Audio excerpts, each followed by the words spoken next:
What really happened with your host, Mike Rivero, because World War III is a really bad idea. Here is your host, Michael Rivero. And aloha America, welcome to our show today. It is Wednesday, January 29th, 2020.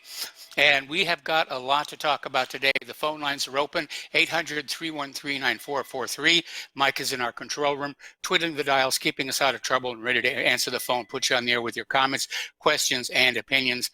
And for the most part, certainly corporate media continues to be dominated by the impeachment circus, and everybody's carrying it live from the floor of the United States Senate. What they're doing right now is going through what's called the question and answer phase, which is all the senators have submitted questions to the House managers and Trump's defenders. And they're mostly just a rehash of what was already done over at the House of Representatives during the impeachment hearings. So I can understand why Chief Justice Roberts may be getting a little bit bored with all of this. But some of it is really kind of out there, and they're still out there screaming about how, you know, the president cannot personally profit from any of the decisions that he makes on behalf of the government. Well, here's a hypothetical, okay? What if, without intending to, in fact, what if it's impossible for a president to render a decision on an issue that doesn't benefit him somehow down the road? I mean, in a purely random world, half his decisions will work against him, half will work for him without his having any actual agency in the process. Now, it all hinges on whether he specifically named Joe Biden in his phone call to Putin about the investigation into corruption, because there is no question Burisma was corrupt. They were engaged in pay-to-play all over the place, including with the Bidens, and possibly others as well, which may explain why there was such a stink over, we want to get certain witnesses before the Senate, but not all of them. Okay. Now, oddly enough, Lindsey Graham has come out with a claim that, or a prediction rather, Trump will be acquitted by the end of the week, meaning 2 days from now.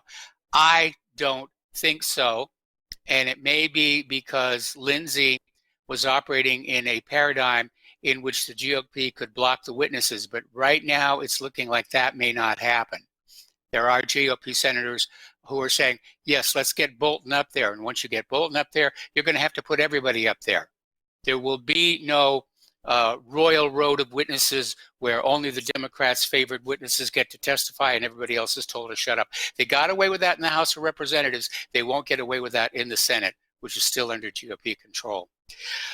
All righty. Now, a lot of attention is being focused on John Bolton's book. I'm sure he's very happy about that, because when it finally goes on sale, there will be, he is hoping, a huge stampede at the bookstores, second only to those that greeted Harry Potter. Now, Fred Fleets, who's the former chief of staff to Bolton, is urging the ambassador to withdraw the book. And he did this on Laura Ingraham, on the Ingraham angle. And he's not the only person doing it. And in what I would consider to be a very bad PR move, the White House has literally issued a threat to prevent the publication of the book until after the election. So that's going to have the banned in Boston effect. People go, oh, there must be something there. Of course, that may be part of the goal. If there really is nothing there, and everybody buys the book and reads it, they're going to go, what the heck was all this fuss about? Now, Mitt Romney wants John Bolton to testify in the impeachment trial, but not sure about Hunter Biden. Apparently what they want to do now is literally have a separate vote for each witness to say, yes, we'll hear from this one. No, we won't hear from that one. That'll drag it out. And of course, that's the Democrats' real purpose here at this point. They're not going to remove Trump from office, at least not through the impeachment process.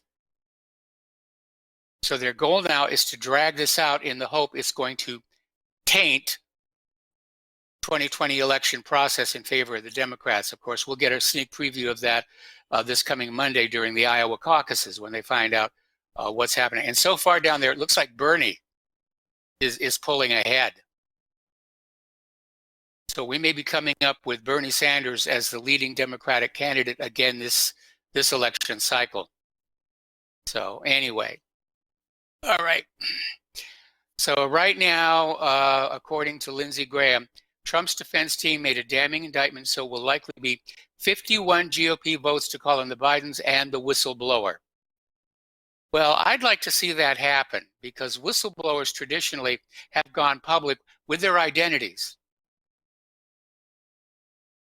When they come on out and say this person in government or corporate leadership made this bad decision or this illegal move, they'll say, my name is blah, blah, blah, and I approved this whistle toot, or whatever they're going to say. In this case, we have a whistleblower who has tried but failed to remain anonymous.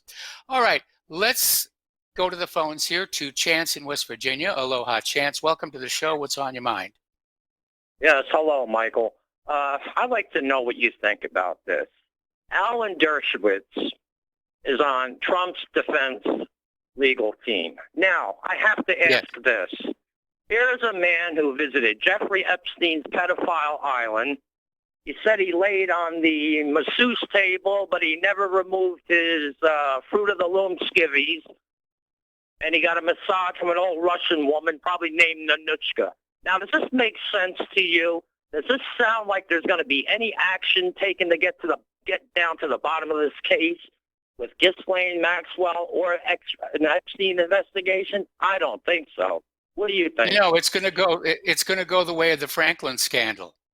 In fact, we had an article we put up at What Really Happened just yesterday saying, yeah, there are certain of these pedophile scandals that are simply too hot to touch, and everybody will work together to keep them undercover, which raises the possibility that we have sort of a pedophile clique that has covertly seized control of the government, and one must be one of the clique in order to rise to positions of power in the government. That way you can be controlled. They guarantee control over you because if you go out on your own and do what you want to do, they just release the photos and videos they have of you, and your career in public life is utterly destroyed. Maybe one of the reasons they were so afraid of Donald Trump being elected back in 2016 is he's not in the club. And yes, he knew Epstein. It was a small community for businessmen in New York. But maybe Epstein didn't have film or negative on him. And Mike, the point I was making is the Dershowitz-Trump connection here. I mean, it's awfully weird. And I have another thing. I noticed this Kobe Bryant crash. Now, I know it's sad. It's a tragic event. But I cannot understand how thousands of people who have nothing in common with him, I'm not talking family, friends, good friends, relatives. I'm talking people who live vicariously through a basketball player can carry on the way they do. Now, I don't know about you, but I mourn for people who impact my life in a way, not through putting a ball through a hoop. Patriots like Tex Mars, Jim Mars, what's his name? I'm at a loss for words here now. Bill Cooper. He must have really impressed you. But you hit it right on the head. They're living vicariously through these sports stars or movie celebrities. The sad reality is that most people's lives are pretty dull and boring and ordinary. And so they kind of allow their fantasy life of what they would like to be to project through either a sports figure or a fictional character. I mean, you have kids who want to be Harry Potter. You have young men who want to be James Bond.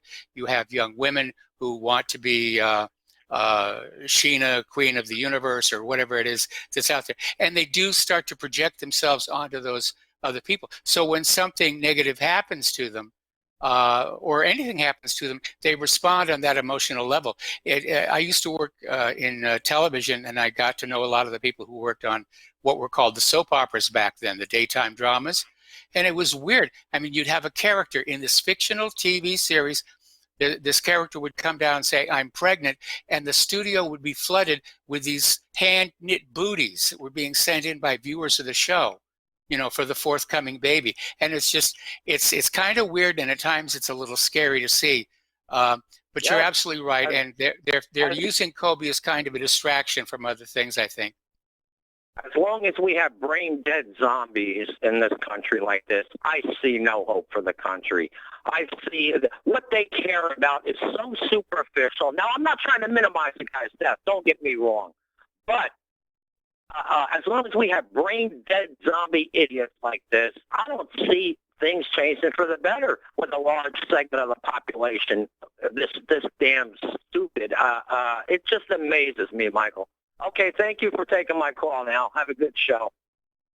All right, thanks an awful lot. We're going to switch over to Don in Arizona. Aloha, Don. Welcome to the show. What's on your mind? Hello, Mike. It's good to have you back. I had no way to get the news, really, when you weren't here anymore. So, I could, but it was a lot harder. So, anyway, I think it's interesting. Bernie Sanders has plunged back into the lead now, just like he did 4 years ago. And the reason people like him is because he's not a Democrat. He's not a member of the Democratic Party. He's not in with all that mile-high corruption and all that kind of stuff. We know. I mean, yeah, they accuse his wife of some kind of a deal with the university, but he's not. Bernie Sanders, and the good thing about him, the thing I don't like about Trump, the number one thing he has is slavish devotion to Israel. He has to do what they tell him, and that's why he's never pulled out like he said he was going to avoid foreign entanglements. He's not doing that at all. He says he's going to pull out and doesn't. Now, Bernie, being a Jew himself, he's in a good position to possibly cut this whole parasitic relationship with Israel off, and he might. I mean, I don't know. We don't know what he's going to do, but it talks like he wants peace, and he talks like he'd like to give Israel a stern lecture or something like that. So we don't know, but I wouldn't mind having voting for Bernie for president, but have all the House and the Senate Republican. That way, Bernie would never get through his big socialist programs, but he could try to make some movements in the direction of peace. That's all I got, Mike. I'll let you go. All right, well, thanks an awful lot here. And yeah, the fact that Bernie's pulling ahead, and that sparked off another bit of a situation because apparently the DNC is already pulling together the rules committee for the upcoming convention, and a whole bunch of old Hillary cronies are being appointed to these positions of power and influence. And the Bernie Sanders campaign is already crying foul, as well as they should. And this is telegraphing it. For all her talk about having an urge and still kind of undecided, yeah, Hillary's going to step in. She's looking at a way she can step in, probably through a brokered convention, that, she's going to be the heroine that steps in and saves the Democratic Party. And by golly, I am dedicated to not letting that happen. All right, let's go back to the phones to Mike in Arizona. Aloha, Mike. Welcome to the show. What's on your mind? Hi, Mike. Welcome back. It's good to hear your voice. I was just calling in about the coronavirus. I just wanted to mention that Alex Jones had Dr. Steve Pachanik on Monday, and they talked about it, and he actually contracted it, and he had his remedy and everything on there. He overindulged in antibiotics, and yeah, he looked terrible. He looked like death warmed over when he was on he actually was on Alex's show when he had it, a few months back, but he looked great Monday. And basically he said there's nothing really to worry about, but it's a good listen if you want to find that 2-minute clip or however long he was on there, and one more thing. Go ahead. I was going to say, there is no question that there's a very polarized view of the Wuhan virus. On one hand, people are saying it's no big deal, it's being hyped. And on the other side, whoever's doing the hyping is really doing a full court press. We're going to talk about that in a little bit. Yeah. And the other thing I want to mention is I get your show a day late, but the guy that called yesterday first, and then I guess he said his name was Dave, and then Thomas. It's the same guy. You could tell with his voice. And he's called several times in the past. He just ruins the show, you know what I mean? And the guy, he's all right, he has knowledge, but he just exploits himself as an idiot. You know, this gets old. Yep. I think you ruin your show when you have him on there. So, anyways, everybody else, I just love all your callers, and I've been listening to you forever, and I just I missed you when you were gone. It really bummed me out, but I just happened to see you were back, and just put a smile on my face, and I appreciate it. Everything you do, Mike. Well, thank you very much for those kind words. Well, so far, send out our best wishes to Claire. Hope everything's good at home. Okay, well, I certainly will. And, Claire was here a little earlier today, and she's going to be back tomorrow, for lunch and everything. Getting out a week or so? It looks like it may be sometime after Tuesday of next week. We'll know for sure when it's going to happen. Okay, Mike. Thank you so much, and I'm going to send some prayers your way. All right. Well, thank you. I appreciate it. Right. Okay, getting on back to the impeachment situation here. Mitch McConnell has basically come out and announced he does not have the votes to basically block the witnesses. So the Democrats are going to get their little kabuki theater, if you will, where they're going to go and call all these witnesses over and over. And it's basically going to turn this trial into an endless show. And that, of course, is what the Democrats want, because they know they can't remove Trump through the impeachment process. It's ultimately doomed to fail. The votes just are not there to remove. But they're hoping that they can use this as part of the campaign to demonize Trump so that Hillary can become the next president of the United States of America, at which point a lot of us are going to have to leave the country. I just got done unpacking from the last move here. All righty. Now, Mike Huckabee, former Arkansas governor, basically is taking Mitt Romney to task over some of his observations. He's basically saying Mitt Romney's guilty of only caring about himself, not the good of the country. Well, we knew that from the documentary when Romney came to town, or when Mitch Romney came to town. We know that from a lot of the comments he made during the 2016 campaign. So Huckabee's out there saying, too bad Romney's not president, then he could be impeached. Well, maybe he can't be impeached, but senators can be expelled. So can members of the House. All it takes is a 2/3 vote to say, we reject you and your ideas, and you are blocked from coming in here anymore. And then they'd have to go back to the state, and the state's governor would have to appoint a replacement or leave the seat empty, one of the two. All right, Jay Sekulow is Trump's attorney in this matter, and is out there saying you cannot impeach a president on unsourced allegations. He's absolutely correct on that. You cannot impeach or convict anybody on unsourced allegations. There must be proof beyond a reasonable doubt. That is how our system works. All right, we're going to grab a quick phone call before this next commercial break from Mike in New Hampshire. Aloha, Mike in New Hampshire. What's on your mind today? Hi, Mike. Glad to see you bouncing back there. Glad to hear that. Basically, I have to agree with Chance. I think it was Chance a couple of callers ago on what he was talking about. Okay. As far as that, I think this whole, as far as Epstein goes, when he got arrested, everything started to spring up, like impeachment, transvestite, all this stuff seemed to all pop up. I think it's just a big diversion. Take our mind off of what the issue is.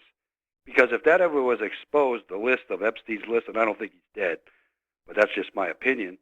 But I think agree. If that ever got out, you know what I'm saying? Yeah, and if that ever got out, I mean, you want to talk about draining the swamp. It drained us. That would really drain the swamp. And I voted for Trump, and I'm disappointed in him. Everything he's done. Yes, absolutely. And I just think that well, this listen, whole thing, Mike. Yes. Mike, I got to put you on hold. Don't hang up. We got to take a break for commercials. I'm going to come back to you after these few words. And aloha, America. Welcome back to our show here. We're still talking with Mike in New Hampshire. And, it really has been a circus. And I don't know if you've spent your entire life in New Hampshire or not. I spent my formative years in New Hampshire, which is why your name, Mike in New Hampshire, tickles me so much. But I don't remember it being this crazy. Oh, I know. I agree. I mean, I see it as a one big diversion. Take your mind. Everybody's so focused on Iran, Iraq, the impeachment. They're hitting us from all angles because the most important thing, I think, if they got caught, they got Ghislaine still out. Why didn't they? Why don't the FBI go after her when they had a chance? She's got just as My much understanding is information. she's down in Brazil. I think she's down in Brazil. Yeah. Now, but wasn't she in the United States for a while? She And was, didn't but have she an got out and opportunity? she got down to Brazil. I think the powers that be want this story to go the way of the Franklin scandal, and you can look that up online if you're unfamiliar with that particular situation. But it raises the possibility, and we talked about this yesterday, and there was an article at What Really Happened on Monday, basically saying, what if, I mean, they're all involved in this pedophilia, and that it is kind of a right, they see it as a rite of passage, into the higher levels of government power, that they are allowed to do such things and get away with it. We know that a large portion of our government are involved in the dealing of illicit drugs. We know that a large portion of the government, just in general, is involved in corrupted behavior. So one more step here, and they're across the line into molesting small children. And again, it underscores the fact that the moral and the immoral are mutually exclusive societies. I couldn't bring myself to hurt a child, which is probably why I'll never run for Congress. And but it does raise that possibility. And given what we know about certain politicians, it's impossible to dismiss out of hand that possibility. Right, I agree. All right, Mike. Well, that's basically what I wanted to say, and I'll let you go and get well. And thank you for taking my call. I'm definitely on the mend. I'm definitely on the mend. Anyway, let's switch over to Mike in Kentucky. Aloha, Mike. Welcome to the show. What's on your mind? Almaden, well, while you're waiting on hold, so much stuff comes up you want to talk about. I would challenge anybody, and I've been doing that for months now, challenging anybody to read 6 months of your computer's internet security section there on whatreallyhappened.com and see how much confidence they're left with all this. Just the dot. It's just bubble is like open season. Oh my gosh, 1.5 billion users on TikTok, credentials compromised. I think Spectrum Charter has just given up on their camera security service, probably because of the dark webs. All those service passwords and stuff were released. I can't remember the numbers, but it was way up there, like 500,000 Internet of Things devices passwords have been compromised. I can't remember Yes. You remember the story? So I remember the story. I don't remember the exact number, but I mean, it's just, these companies are bleeding security credentials all over the dark web. And, there's an article at whatreallyhappened.com. We're going to talk about it later on the show about the huge number of stolen credit cards that are now in the dark web, most of which are American. Yep, I just saw that one. And it's one of the main reasons this is going on and why they were trying to shut up WikiLeaks is because they want these back doors left open for being able to, have them in the intelligence community police state. Israel is responsible for a lot of those. They gained access to the U.S. government's most classified networks, according to Whitney Webb on Mint Press story you have posted up there. So what I originally called to talk about was the ridiculous concept, supposedly, that, and I've been studying this for a long time. When I was in high school, we had phase elective English, and I got to take literature of science fiction. And Kentucky Educational Television had something called The Universe and I, where they had a program about terraforming Mars, I think it was, and they didn't think there was any detectable life there. And when they showed up with, astronauts afoot, boots on the ground, all these dead worms were laying around, and they thought, while they're looking at them, they thought they were intelligent. Now, obviously, it's science fiction, but instead of nuking Mars, I think maybe the atmosphere hog of the solar system would be where we direct all these unused nukes. Since the Cold War's supposedly over, the solar wind would sweep a lot of Venus's atmosphere, if you timed it right, the way the magnetic field of the sun works and the spiral path that these particles take, I think you could time it right to where Mars could capture some of that, or even the Earth, since we have, I don't know if you caught that story about the Van Allen belt probes that NASA put up, and because the sun has been so quiet, the engineers thought these probes were going to last about 2 years. Ended up lasting 6 years, and they showed that the inner Van Allen belt can completely disappear. Yes, it can. Anyway, Mike, All right. got to put you on hold. Got to Okay. put you on hold. Got to do more commercials. We'll be right back. And aloha, America. Welcome back to the show. We're talking with Mike in Kentucky about Elon Musk's and his plans to colonize Mars. And before we go any further, I want to point something out from history.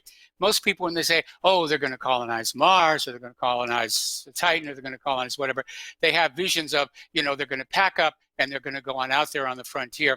But the reality is that throughout history, most colonization involves a very tiny segment of the population that makes the trip for one reason or the other. And the vast majority of people, they stay right where they are and they live out their lives in their current circumstances. So if Mars were colonized tomorrow, the vast majority of you listening to this program are still going to spend the rest of your life here on planet Earth. Now, in the past, colonies have often been used for things like dumping grounds. When the New World first opened up, Great Britain was dumping their criminals into what became the 13 colonies. And following the American Revolution and the U.S. Navy saying, no, you're not going to dump any more criminals onto our population, Britain turned to Australia. And if you ever go down and visit Australia, and it's worth the trip, I have to say, people who have what is called convict blood, that's a social status symbol. Ooh, you have convict blood? Means that their family's been there since the early days of Botany Bay and so forth and so on. So as far as colonizing Mars, it's technically possible. Will it become a huge population center? Given enough time and enough breeding among the original settlers, yes, just like the United States of America. Will there be a massive emigration from the Earth to Mars? I don't know. It would depend on several, as of yet, unforeseen breakthroughs in propulsion and life support. Well, terraforming is what we're talking. The topic I was talking about, and that takes a very long time. These are mega engineering projects, and they're not for the Bible Belt for the most part, because all the doom and gloom of the Bible. And I would encourage anybody to go back and read the time statements for the audience relevance there, and start looking at what's fulfilled already. Okay, look at the ink blots again on that.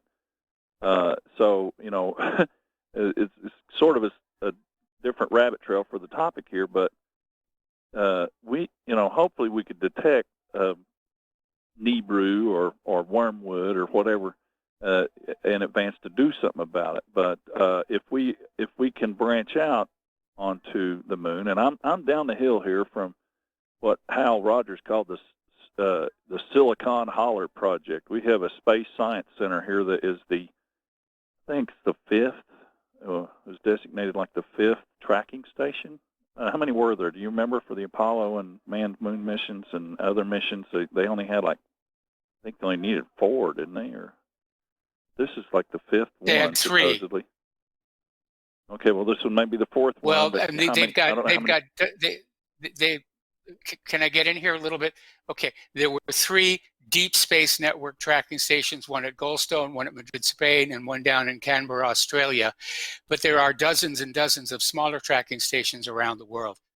Yeah. In fact, we had one on the north shore of Oahu, and we'd go hiking there and we'd see that dish just swinging across the sky, getting downlinks from various satellites crossing over. Whatever number they claim this one is, there's probably dozens that would fit. They came online at the same time in the last 10 years. I mean, I kind of helped out with the project, but I'm in the town of Kim Davis, so we've got a real clash of worldviews and philosophies here in Moorhead, Kentucky. And I like to think I helped out with that program a little bit by helping them map the parabola of a dish, using a small signal on our tower.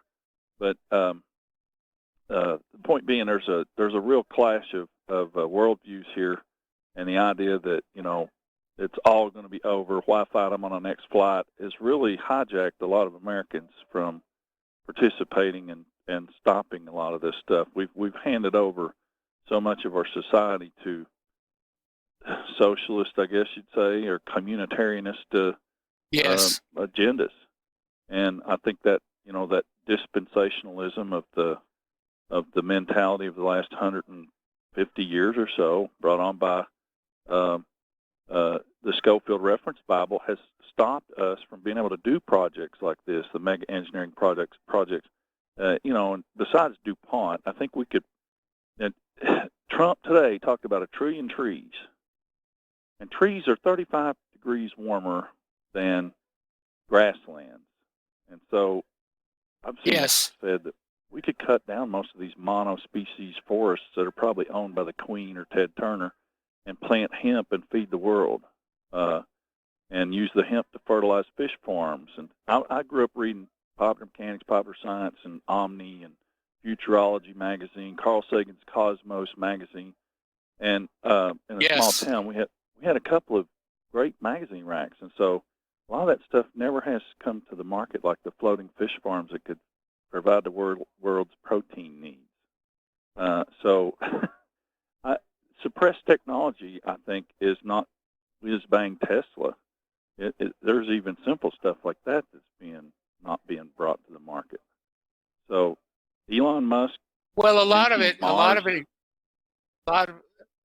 Can I step in here? A lot of people. There's a delay. Yeah, there is a delay, unfortunately, and it's causing a huge amount of confusion. The delay will go away once I'm back in my home studio. But to basically respond to what you were saying, a lot of the new technologies tend to be a threat to the old established industries like oil power, coal power, so forth and so on. And so a lot of these new technologies will come along, and either they're ridiculed in the media and blocked from attending any funding, or they're simply bought up and put on a shelf. And there have been a lot of stories about this kind of stuff. Some of them are obviously fake, some are obviously not. But far from being a progressive, forward-thinking society, the United States of America, as it is today, has become quite fossilized and quite paralyzed by its own money power, which seeks to keep things going exactly the way they are. Hey, get well soon. I'm glad to hear you back on here. I don't get to listen every day, but I noticed you were calling, that's for sure. And we were a little bit concerned, some of us. So I'm glad you're back, and keep getting better. You probably need a lot more vitamin D. Well, I'm working on it. You need a lot more vitamin D where you're at than you did in Hawaii. Yes, you're absolutely right. In fact, one of the things I've been told to do is, go down to the drugstore and get some over-the-counter vitamin D and start chewing on those things. Well, you can get the gel like cap, 7,000 a day. 7,000 a day is probably okay for your age, but get the level checked. That's being done. They're in here with the needles doing blood testing all the time. All right. Well, thanks an awful lot. We're going to let you go, and getting on back to the news here. The phone lines are open.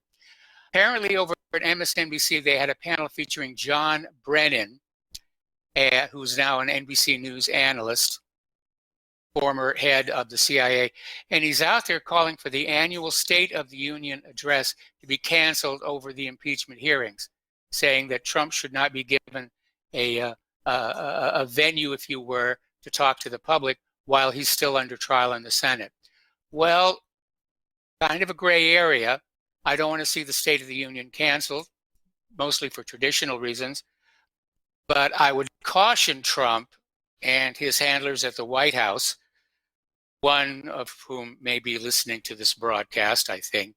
I would be very careful about turning the State of the Union into a stump speech defending Trump from the impeachment. In fact, I think the smartest thing Trump could do is go up there and do the State of the Union and not even mention the impeachment. Give it no importance, give the Democrats no place to go with it. Just talk about the real issues that face our nation. Because frankly, polls are showing the American people as a whole, they're getting sick and tired and just fed up with all of this impeachment nonsense. I was just talking to some people around here at this facility who don't know who I am or what I do. And the opinion was pretty much unanimous. It's all ridiculous. It's all absolutely ridiculous, and they're tired of it, and they wish it would go away because they'd rather be watching other things on the limited channel selection we have on these TVs in our rooms. Anyway, now there's come and gone a little media ripple, if you will, and I call it a ripple because it's a repeat of something they tried back in 2016. CNN got together with Rick Wilson, and together with Don Lemon, basically described Trump voters as morons who can't read. They're dummies. They've got low IQs. They tried this back in 2016, and it backflashed horribly. It angered and motivated a lot of Trump voters to get out there and say, I'm not low IQ. I'm voting for Trump for sound reasons. But they're trying it again. And so Trump basically got on his Twitter feed and criticized this one individual, Wajahat Ali, for his mocking tone. And apparently Ali has gone back on Twitter criticizing Donald Trump for criticizing him. So this liberal CNN guest is mad that Trump didn't like the fact that they were making fun of Trump voters here. All right. Now, Laura Loomer, who's running for Congress, has filed an FEC complaint, a formal FEC complaint against Twitter for providing what is called in-kind corporate contributions to her opponent, Democratic Congresswoman Louis Frankel, by censoring Laura Loomer from Twitter.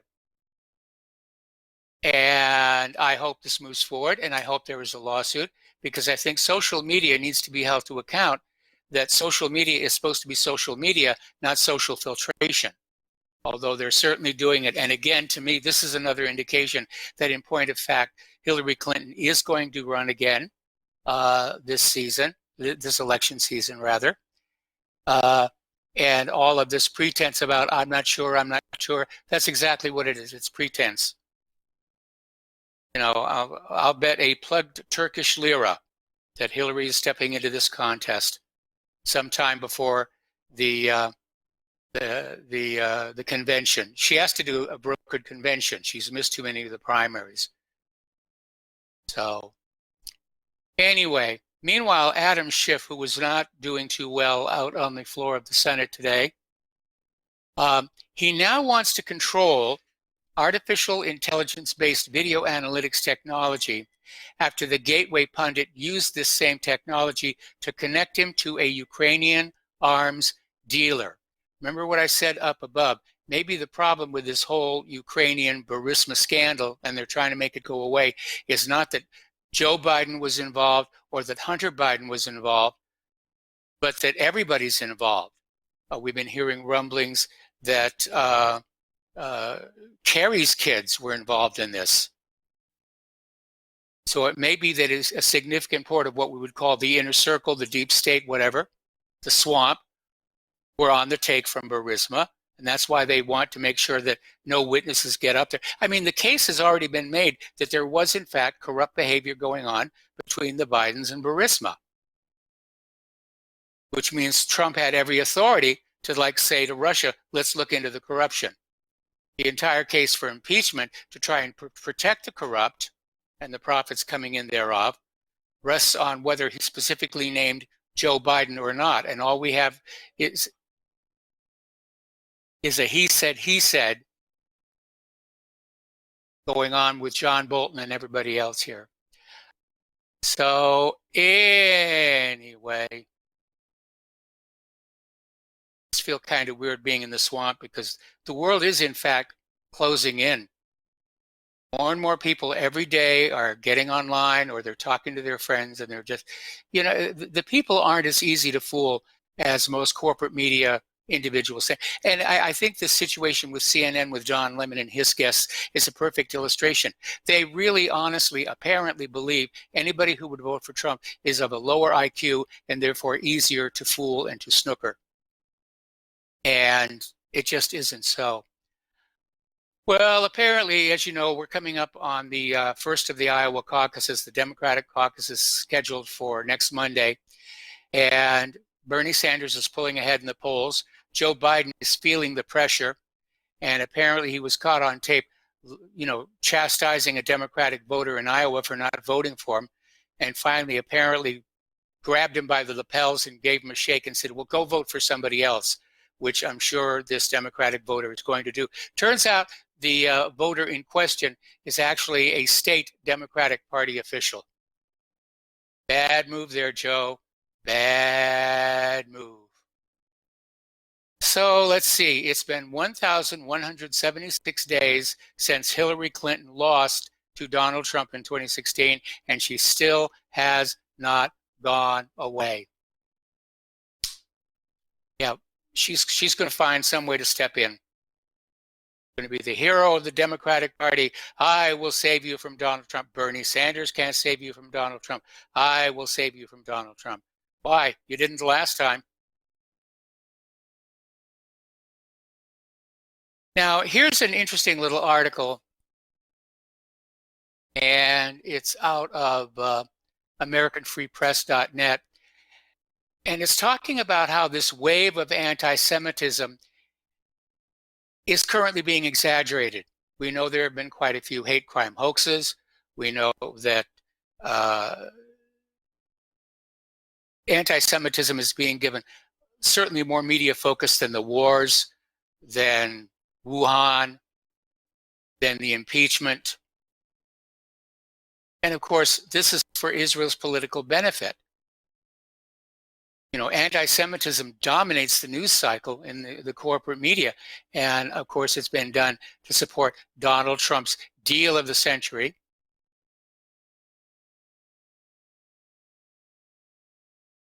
Okay. All right. Let's see. When we come back from this next commercial break, we've got a caller waiting on the line. And then we're going to talk about the coronavirus, the Wuhan virus, and whether or not it is the monster everybody says it's going to be. So stay tuned here. And but like I said, whoever is pushing this monster theory of Wuhan, it's a full court press. They're pulling out all the stops on this one. So we'll be back after these words from our sponsors. And aloha, America. Welcome back to our show. We're going to go back to the phones to Paul in New Jersey. Aloha, Paul. Welcome to the show. What's on your mind? Hello, Michael. Michael, I wanted to talk to you about how the Democrats obviously are going to lose the election this year, and it's their own fault. When I look at a presidential candidate, I kind of think of it as the first thing you do is like picking a bride. You almost have to inspect them for their health and how their teeth are and whether they, it's like picking out a horse. You want it to be strong. You want it to be confident in its skin and not neurotic.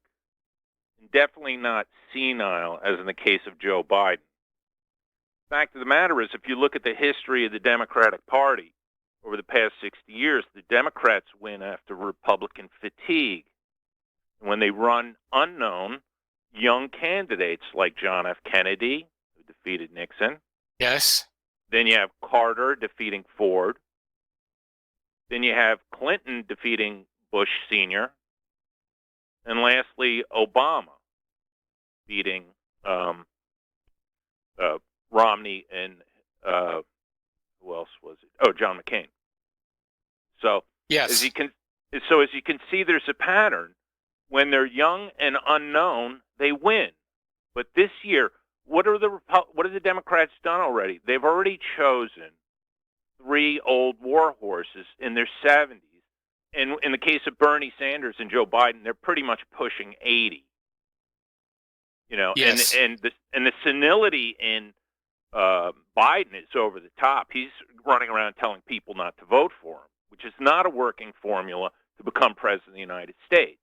You have to convince people that they need you. And so this happened right in the beginning of the Democratic debates. And I was wondering, you know, when I first watched the debates, I saw the governor of Montana, Steve Bullock. Now, I never heard of the guy in my life, right? But I just looked at him, and I said to myself, he's very telegenic, he's charming, and he looks comfortable in his skin. He's my man, right? Now, I didn't go for, you know, his ideological steadfastness or whether he's going to, you know, stick to Democratic doctrine or how he stands on this and this. I just said, that's the guy that could win because he just looks young and is relatively charming and looks kind of slick, like Bill Clinton. And so the Democrats are shooting themselves in the foot. They could have chosen, you know, I also like Tulsi Gabbard. And by the way, I think she's very comfortable in her skin. Very confident. Yes. And she would be great in the debates against Trump. But the Democrats, they don't know what's good for them. They're not sticking to the winning formula. And so Trump should relax. It looks like he can coast right into the White House. He's really, you know, got nobody standing in his way. And on that note, thank you, Mike. Well, you got it, and he does, and that's Hillary Clinton, who doesn't care what the voters think. She thinks she can game the system. We have to take a break for station identification. We'll be back after these few words. And aloha, America. Welcome to our show, hour number 2. The phone lines are open, 800-313-9443. And we're going to go right back to the phones to Tom in Florida. Aloha, Tom. Welcome to the show. What's on your mind today? Good to hear you live, Michael, and good to hear you that you're back, man. Really great to hear you speaking live here. Yeah, a lot of things are on my mind. And by the way, Michael, I don't know if you have diabetes, but I take a thing called Ozempic, and it's really changed my life. So I was letting you throw that out there. And vitamin D. I take a lot of vitamin D. No, I'm not diabetic. Okay, that's fantastic. And if you ain't got to worry, but I do know calcium helps quite a bit. Vitamin D and C, some C. So you know that. Anyway, here's what I want to throw out. Your last caller, Paul, I don't know if you know this, but the rally last night in New Jersey, in Wildwood, Trump, according to what I saw in a couple news outlets just now, he had over 95,000 people outside total at that event. There was 95,000 people in the arena and all the way out in the streets. I don't know if that's correct, but that's what they say on the news now. 95,000, roughly, under 100,000. But that's quite a bit. I don't think Bernie or Biden knows that imbeciles could bring in that. And I tell you, you know, Bernie will be 80 years old if he got the nomination and was the president. Joe Biden's already, Biden, he with his brain, he'd be almost 100 years old because he's senile as heck. You know, Biden's in a nincompoop. But I agree with that last caller that Trump's going to walk in there and get it. But they're going to try to derail him because, you know what, Michael? This whole impeachment, I kept telling you, 2-3 months back, this whole impeachment right now against Trump is about immigration. These demon rats know that that's their base, is these illegals that keep pouring in here by the millions. And that's why they got California. Yes. That's why they got New York. New York and California would not be going voting Democrat if they didn't have all these illegals. Those states were mainly Republican states with the Caucasians were there. This is all about the filthy demon rats in Hollywood, Holly Freak Show, pumping all these illegals in there with a lot of liberal blacks there with the freebie handouts. I don't care if you have one guy calls in, whatever. A lot of blacks are working hard stiff, and a lot of them, they're on the dole because let me tell you, I already saw a report. Most in the black community, most of the kids don't have fathers. Let's not kid ourselves. That's right to the point. These kids don't have fathers, so what do they expect? The mothers, I don't want to get into that because that's not really why I called. But I did call about, first, why you're impeaching President Trump is because of the illegal invasion of this country. And, Michael, I don't know if you knew this, but I'm sure you do. I saw it on Breitbart, and I saw it on other reports. 9 United States senators are Jewish, okay? Not one of them is a Republican. You got 29 House members that are Jewish. Only 2 of them are Republican. And actually, it's kind of weird. The guy Zeldin is from New York. Lee Zeldin is a Jew from New York. You have another guy, I can't remember what state he's from. He's Jewish, and he's very conservative, too. But if you took the module of 9 senators in the United States Senate are Jewish, and they're from white Anglo states, what are these white people being played or something? The white Christians or something? What's going on here? Blumenthal, that idiot, Dick Blumenthal, saying he went to Vietnam. He was on the front lines in battle. That guy never set foot in Vietnam, Michael. And these people, idiots, white Well, I don't know what you call them. They vote for this guy? Blumenthal, that dickhead? Blumenthal? It's just unbelievable to me. And, speaking about the wall and all that, I heard a lot of you guys, I know you got a couple calls, Trump's built a lot of wall, believe it or not. And he's really trying to seal up that border. And now when you got this Chinese virus coming in here, they better seal that. They have better be prompt on that border. Now there's the reason why Trump should build a wall. Because all these Hondurans, the Guatemalans, and all that, they look like Chinese. They can sneak in here like crazy and have that virus going on. This virus you're going to be talking about, we could have a pandemic where millions of people are dying. Am I not right, Michael? I want to hear your answer on that.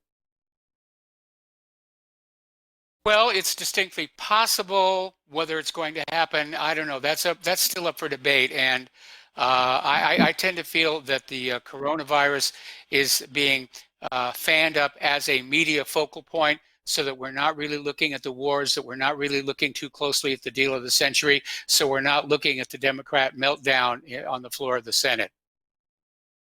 Well, a great point. But, Michael, I got to ask you, do you remember seeing in the USA paper, there was a USA article about 5 years ago. I don't know if you ever heard about this.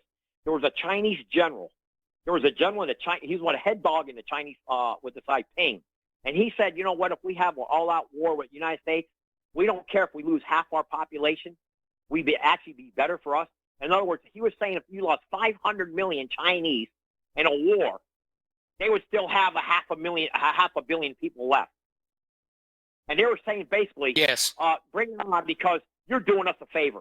And basically, did you know that in China right now, from the statistics I saw, there's over 195 million more men than women in China. That's almost a population of the United States. I believe it's more, but the guy said, the article I saw, there's 195 million more men than women in China. That's why, if you notice, you don't ever hear too much in the media about what's going on with our sex robots. They actually have factories in China where these factories are pumping out sex robots for these men. Did you hear about that? I heard something about it. I didn't pay a lot of attention to it because I don't need a robot like that. But well, there'd be an interesting correlation to find out. Tom, the first question would pop into my mind is this one-sided gender population, is it leading to an increase in homosexuality? Would be the first question I would have, for which I don't have the answer. But I'd be curious to find out about that.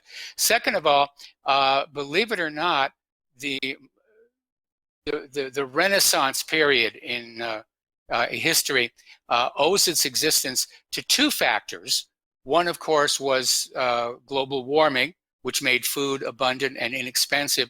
And the second was they were just coming out of the Black Plague, which had thinned out Europe's population by about 1/3. So they were no longer crowded. They had ample food. And that meant they had time left over for things like art and architecture and literature and so forth and so on. That's a very good point. But, that's a wonderful point you bring up, too. And, Michael, during that time when the plague was hitting in England and all that, the plague really never creeped up into Sweden and Norway like it did in Europe because they were colder climates. So that's why they were able to flourish in those countries like Finland, even Iceland, believe it or not.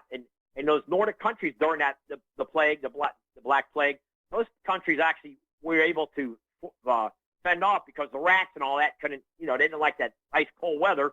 So that's another part of history. But, going back to what I want to say about China, Michael, the Chinese, Nixon went in there in 1972, I believe. He said they opened up the door to the bamboo curtain, right? And they were a secret society. Yes. All this.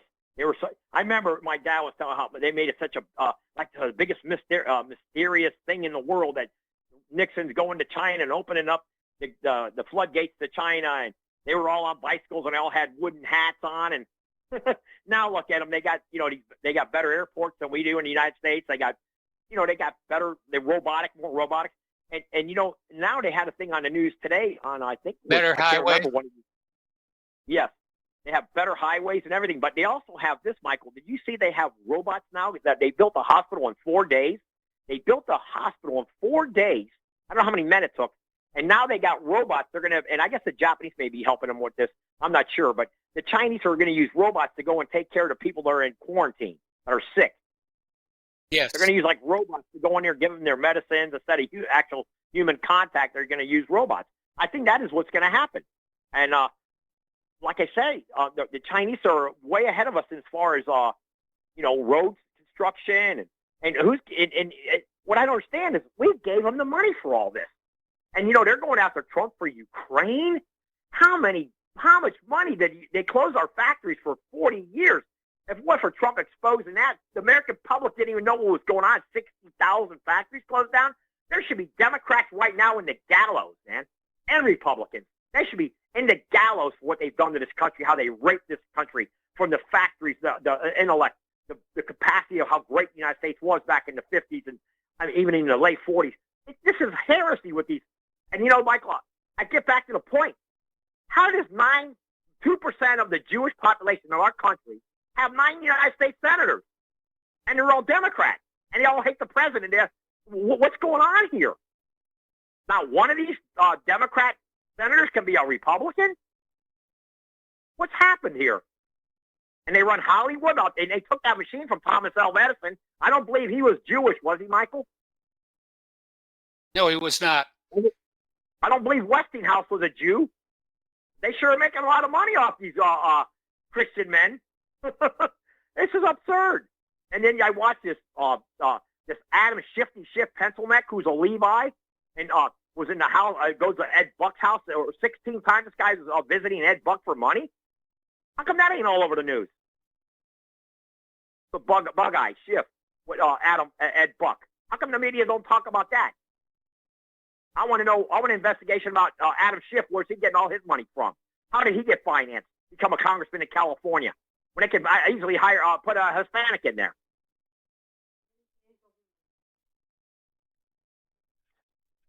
I'll call him back. Hello? Anyway, Michael, yeah, I'm here. I just don't understand. I'm perplexed about all of this.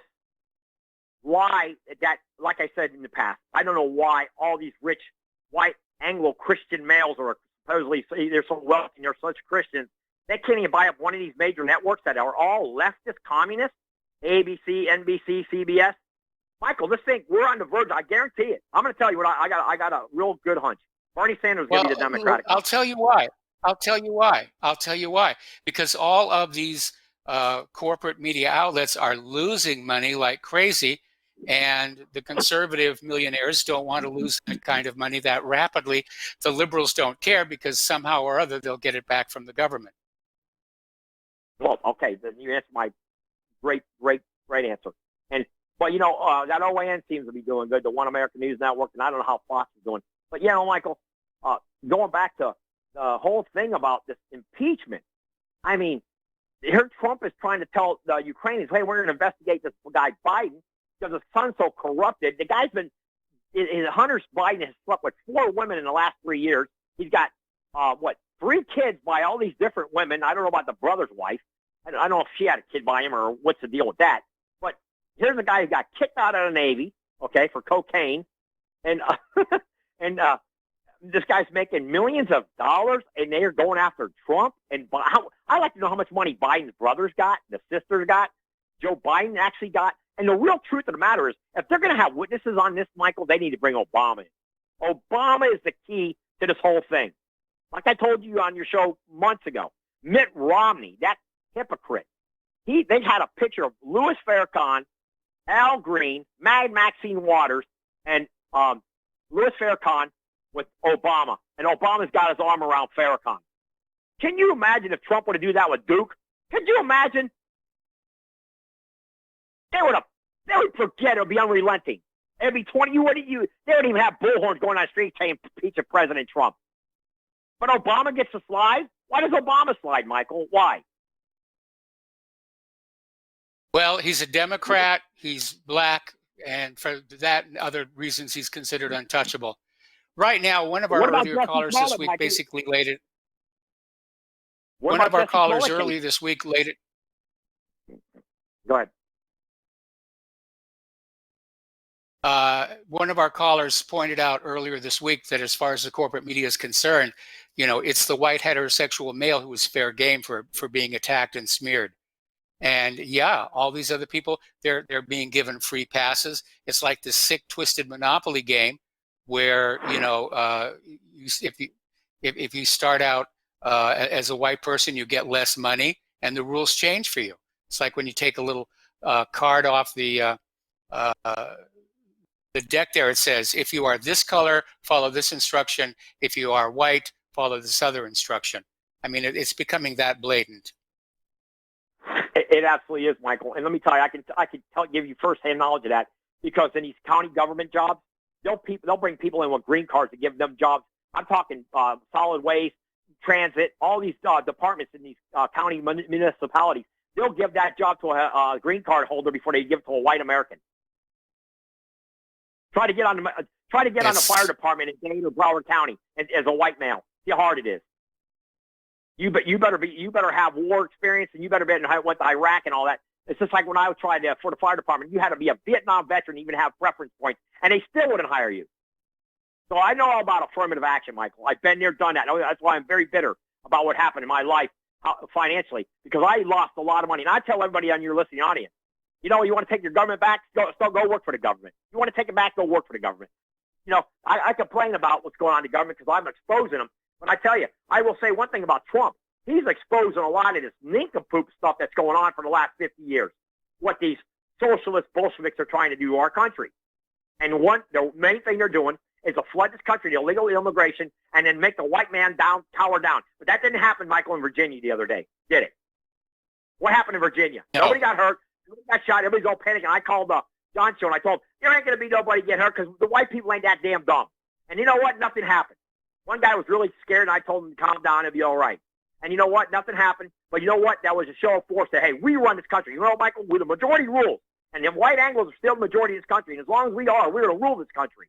Whether they like it or not, I don't care who's listening and what they think. You know what? The majority's going to rule this country. Bottom line.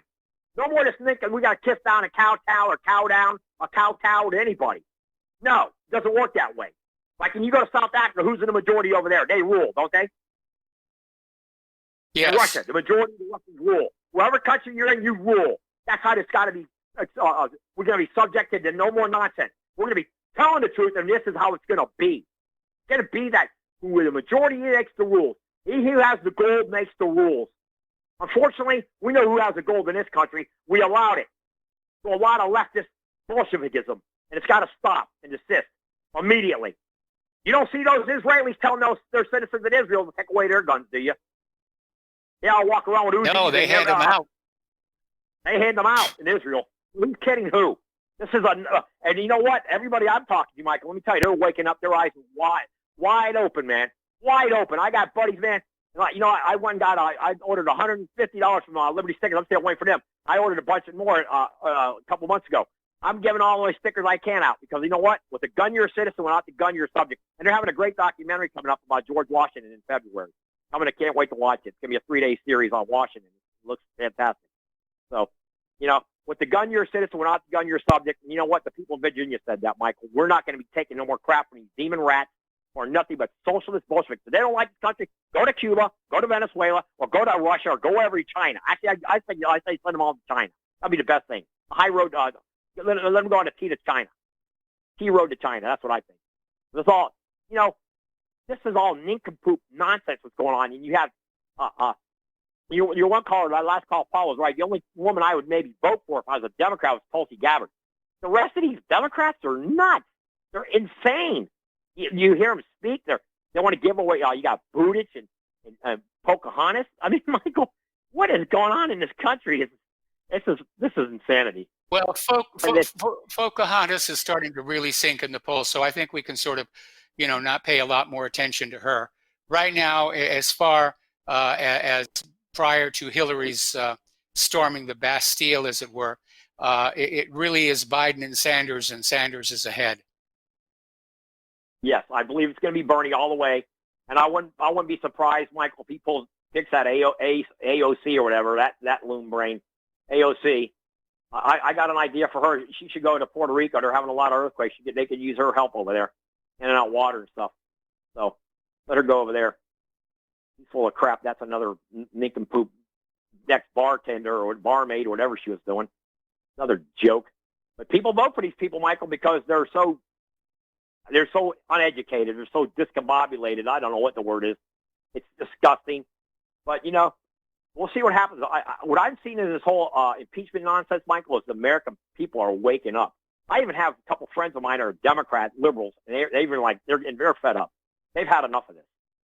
They're even starting to realize this is all about illegal immigration. I mean, they want to give out all this Section 8. They give them Section 8 housing. They give them food stamps. They give them furniture vouchers. You know how much these people that are coming into this country illegally getting furniture vouchers, Michael? I almost had a heart attack when I found out. $17,000. The Cubans that come from Cuba, until Obama stopped the wet foot, dry foot, the Cubans, I have a lot of friends, they told me, oh, no, my family members were getting $17,000. They had better furniture in their apartments than I had. They got better furniture put in their apartments. Yeah, that sounds like it. Same thing here. Same thing here. Anyway, listen, Tom, gotta let you go. One more thing. Okay. Michael, one more thing. You know, these Cubans, when they came here in the 60s, they got 1% business loans. Did you know that? Okay, Tom, we got to take a commercial break. So thank you for the phone call. We're going to let you go. We got other callers waiting on the line. We'll be right back. And aloha, America. Welcome back to the show. We're going to go back to the phones to Mark in North Carolina. Aloha, Mark. Welcome to the show. What's on your mind? How you doing, Mike? Mike, I find this what's going on with impeachment on the grounds they're trying to impeach Trump. This is basically the hatred of the neocons and neo-libs of Russia. And I believe when you look at Adam Schiff, I've been trying to find out for a long time now whether Schiff is related to Jacob Schiff. I don't know if you know who he is. He's the Rothschild agent. He had a lot to do with the founding of the Fed, too, the Federal Reserve. And he actually put Leon Trotsky up in the Bronx when Trotsky was living in New York City just before the Russian Revolution. And he's a big supporter of Trotsky. I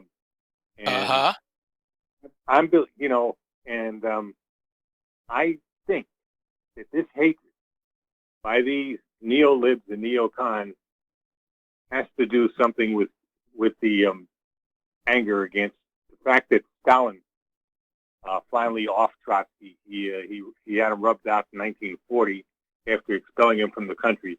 My understanding is, I've heard different things, but my understanding from people is that what it was is Stalin was basically, even though he's a communist, he's also a nationalist. He considered Russia basically, that was his country.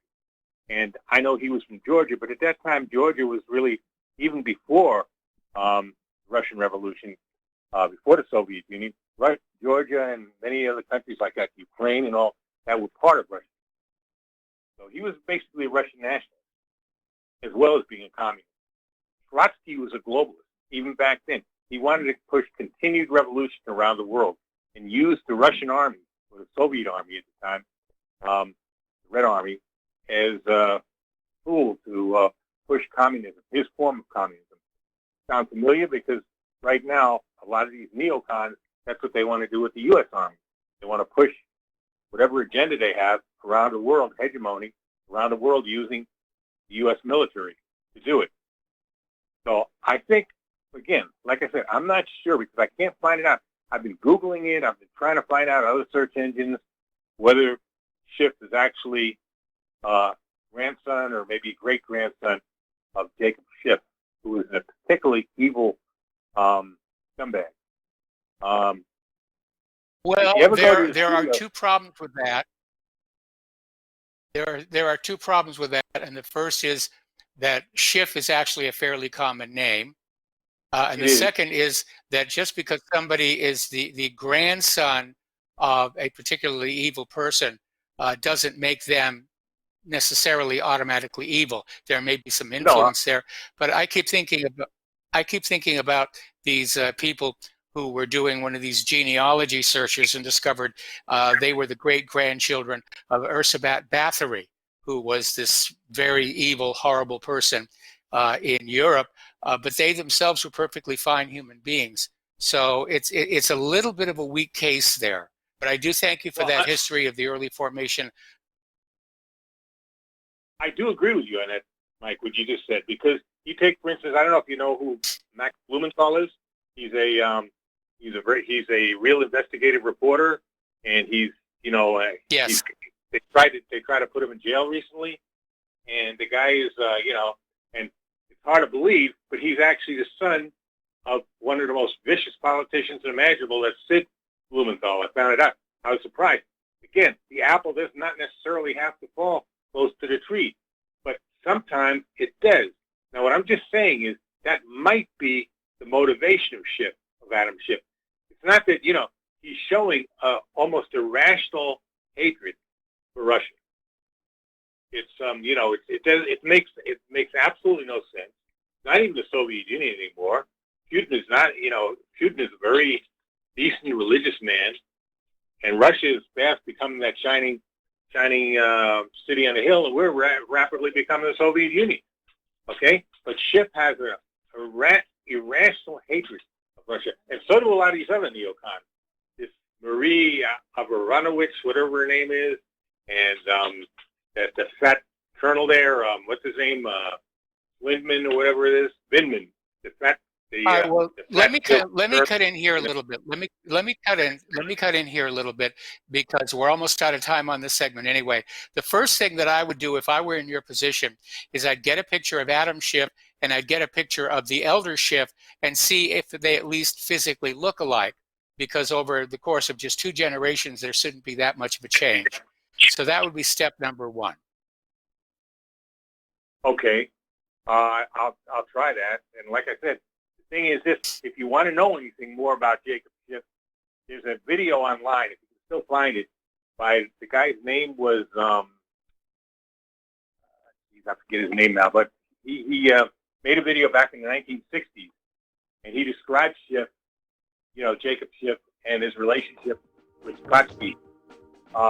Very interesting video, and I suspect there's something to it. But again, like I said, you never know. But I will try to do that. I'm going to try to find a picture of Jacob Schiff and see if there's any Okay, Mark, I got to let you go. Got to take a break for commercials. We'll be right back. And aloha, America. Welcome back to the show. We're going to go right back to the phones here to Kelly in Austin. Aloha, Kelly. Welcome to the show. What's on your mind? Hey there, Mike. I'm calling with regard to something you mentioned yesterday regarding these rabbis who tried to shut down that church at Birkenau. Have you been to the Auschwitz area? No, I haven't. I did visit Dachau when I was working in Munich, but that was as far as I got. Well, the Auschwitz complex, which consists of Auschwitz one, and then there's Birkenau, which is Auschwitz 2, is in southern Poland. But that area is the area is surrounded by neighborhoods that border the Birkenau encampment there, and the church is not actually on the Birkenau the Birkenau site. It's outside that. It serves the Catholic population, which is a substantial population that surrounds Auschwitz and Birkenau. Now, the Jews were successful in shutting down a convent in 1985. It was in the same area, and they got away with that because they pressured John Paul II to do something about that, claiming that all these Jews died here, and you've got to do something to keep the Catholics from claiming this as their own. And so he bid over and kind of forced them out of business. And they're trying to do the same thing again. I can tell you what they're going to go to the Polish the Parliament now and try to pressure the Polish Parliament to shut that down, just as they pressured the Polish Parliament to pass this stupid law recently that will allow for the transfer of assets held by Poles to Jews. I think a lot of the Poles down there are just about had it with this stuff, and the Poles in that area in particular are not going to look very favorably upon any effort to try to shut down that Catholic Church. But that goes to show you just how pushy the damn rabbis can be and how much they think they can get away with. And they continue to do that because they've gotten away with it time and time again. Frankly, Poland just needs to tell them this is bad history. People died there. Go away. they'll keep pushing and Yes. pushing and pushing until there's a pushback. And in a lot of ways, what we're seeing happen right now across Europe and the United States very much mirrors the kind of abuses we were seeing in Europe in the early 1930s, late 1920s, which led to this incredible resentment, which is what the Nazis tapped into in order to build their power base. Well, you might remember reading or hearing somewhere about the Jewish boycott of Germany. This is back in 1932 or 1933. Yes. And it was at that point I think that it was Hitler and others 33. said, "Okay, yeah, we've had enough of this. You pushed too far and too far and too hard." But the Jews never seemed to be to blame for anything at all. And in Germany, after World War I, the big communists, for example, in the German government, who were signatory to the Treaty of Versailles, were dominantly Jews. And if you want to know where a lot of the resentment from Hitler and others came from for Jews, it came from that. Now, there are a lot of people who will argue that, well, that's not the case. Go back and look at the names of the people who were the signatories. They gave away everything to France and England that they wanted, and really put Germany in dire straits for the next decade or more. Oh yeah, the treaty basically said Germany was going to have to repay all the war debt for all the countries. Mm-hmm. Yeah, they did, and actually, it really wasn't Germany that started the damn war. And as I recall, France and Britain declared war on Germany in World War I and in World War II, and in both cases, they got their noses smashed in the first case by the Imperial Army, and in the second one by the Wehrmacht and the SS. And they resented that. They especially resented the humiliation at the hands of the German army in World War I. They were never able to fight on German soil in World War I. If it hadn't been for the damn flu, they would just scream for the Americans to come save them from the situation. You know, Americans, come help us, We're being victimized here. Come help us. And we had leaders who wanted to avoid being in the war. But then, of course, you had Woodrow Wilson use the hoax of the Lusitania to get Americans angered enough to join World War I. And then you had Franklin Delano Roosevelt and the Pearl Harbor deception to get us angered into World War II. So we need to be vigilant right now. What are they going to do to try and get us to support World War III? Because if they thought 9/11 was going to do it, that has pretty much failed. I don't know. If they get desperate enough, they'll do something. I assure you that they will. And I'm not looking forward to that. Well, I'm enjoying your show. Tom must have had 4 or 5 double shots of espresso today. I enjoy hearing him go on and on. But he needs to lay off the espresso if that's what gets him that wired every day. Yes, I would agree with on that. Actually, I could use one shot myself. This, getting the show done. This Sunday, of course, is Super Bowl. And there was a movie out some years ago called Black Sunday, where the Super Bowl was used as the target, or was going to be used as the target of a terrorist attack. So that might be a reason to tune in besides the halftime show, which I don't even know who's in the halftime show this year. Well, there are many festivals I used to go to in Louisiana in particular, my native state. And I'm reluctant to go to these things now because you walk into these venues where there are thousands and thousands of people, and there's no security. And my wife commented to me just the other day that this would be a perfect place for somebody to walk in with an automatic weapon, or with some pipe bombs or whatever else, and take out God knows how many people. So the Super Bowl may be a little better defended than other places. It would certainly get a lot of attention. But there are a lot of other venues in this country that make perfect targets for things like that. Things with festivals that just don't have the security that, say, the Super Bowl would have. So if I were a terrorist planning something, I'd ignore the Super Bowl. I'd look at something else. Good show today, Mike. Well, thank you very much. But you need to remember, when it's a staged event to try and push forward the war agenda, the target has to have tremendous symbolic value to the American people. Otherwise, they won't really care.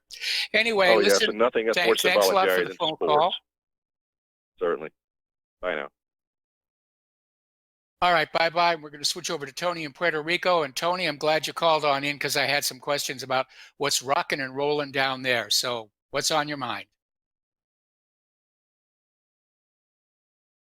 You lost Tony. Well, okay.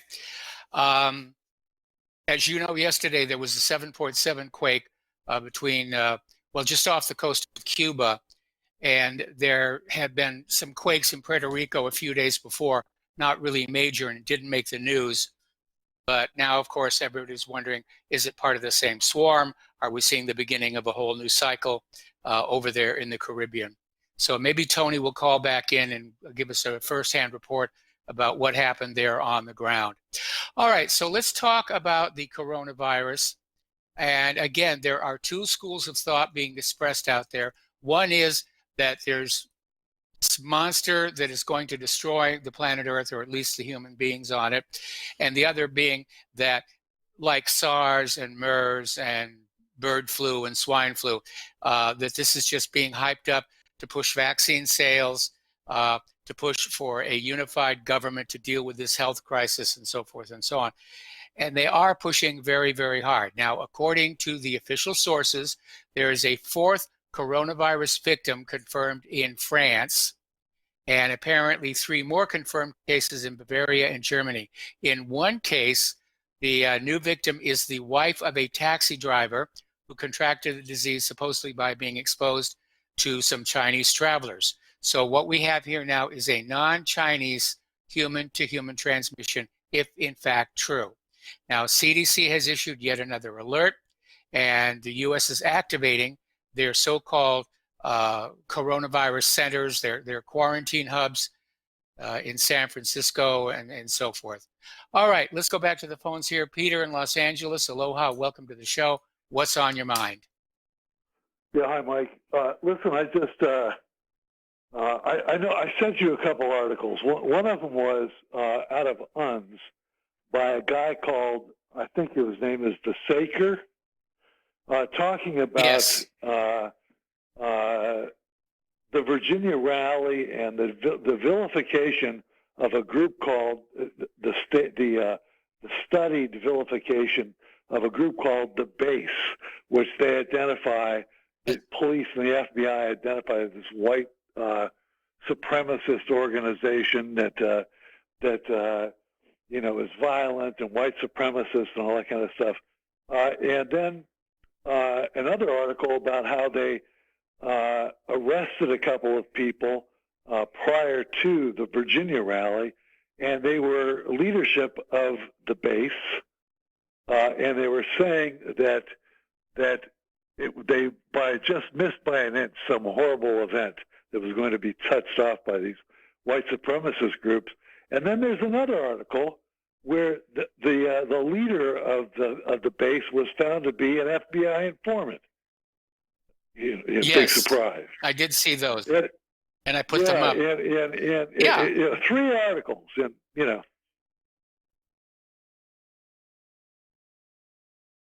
Yeah, the FBI basically created this monster to wag at us, to say, ooh, bad gun owners, bad gun owners. And why we didn't have an act of violence with such an ideal circumstance, I don't know. But it may have been that the police who arrested this Base leadership were not in on the scam.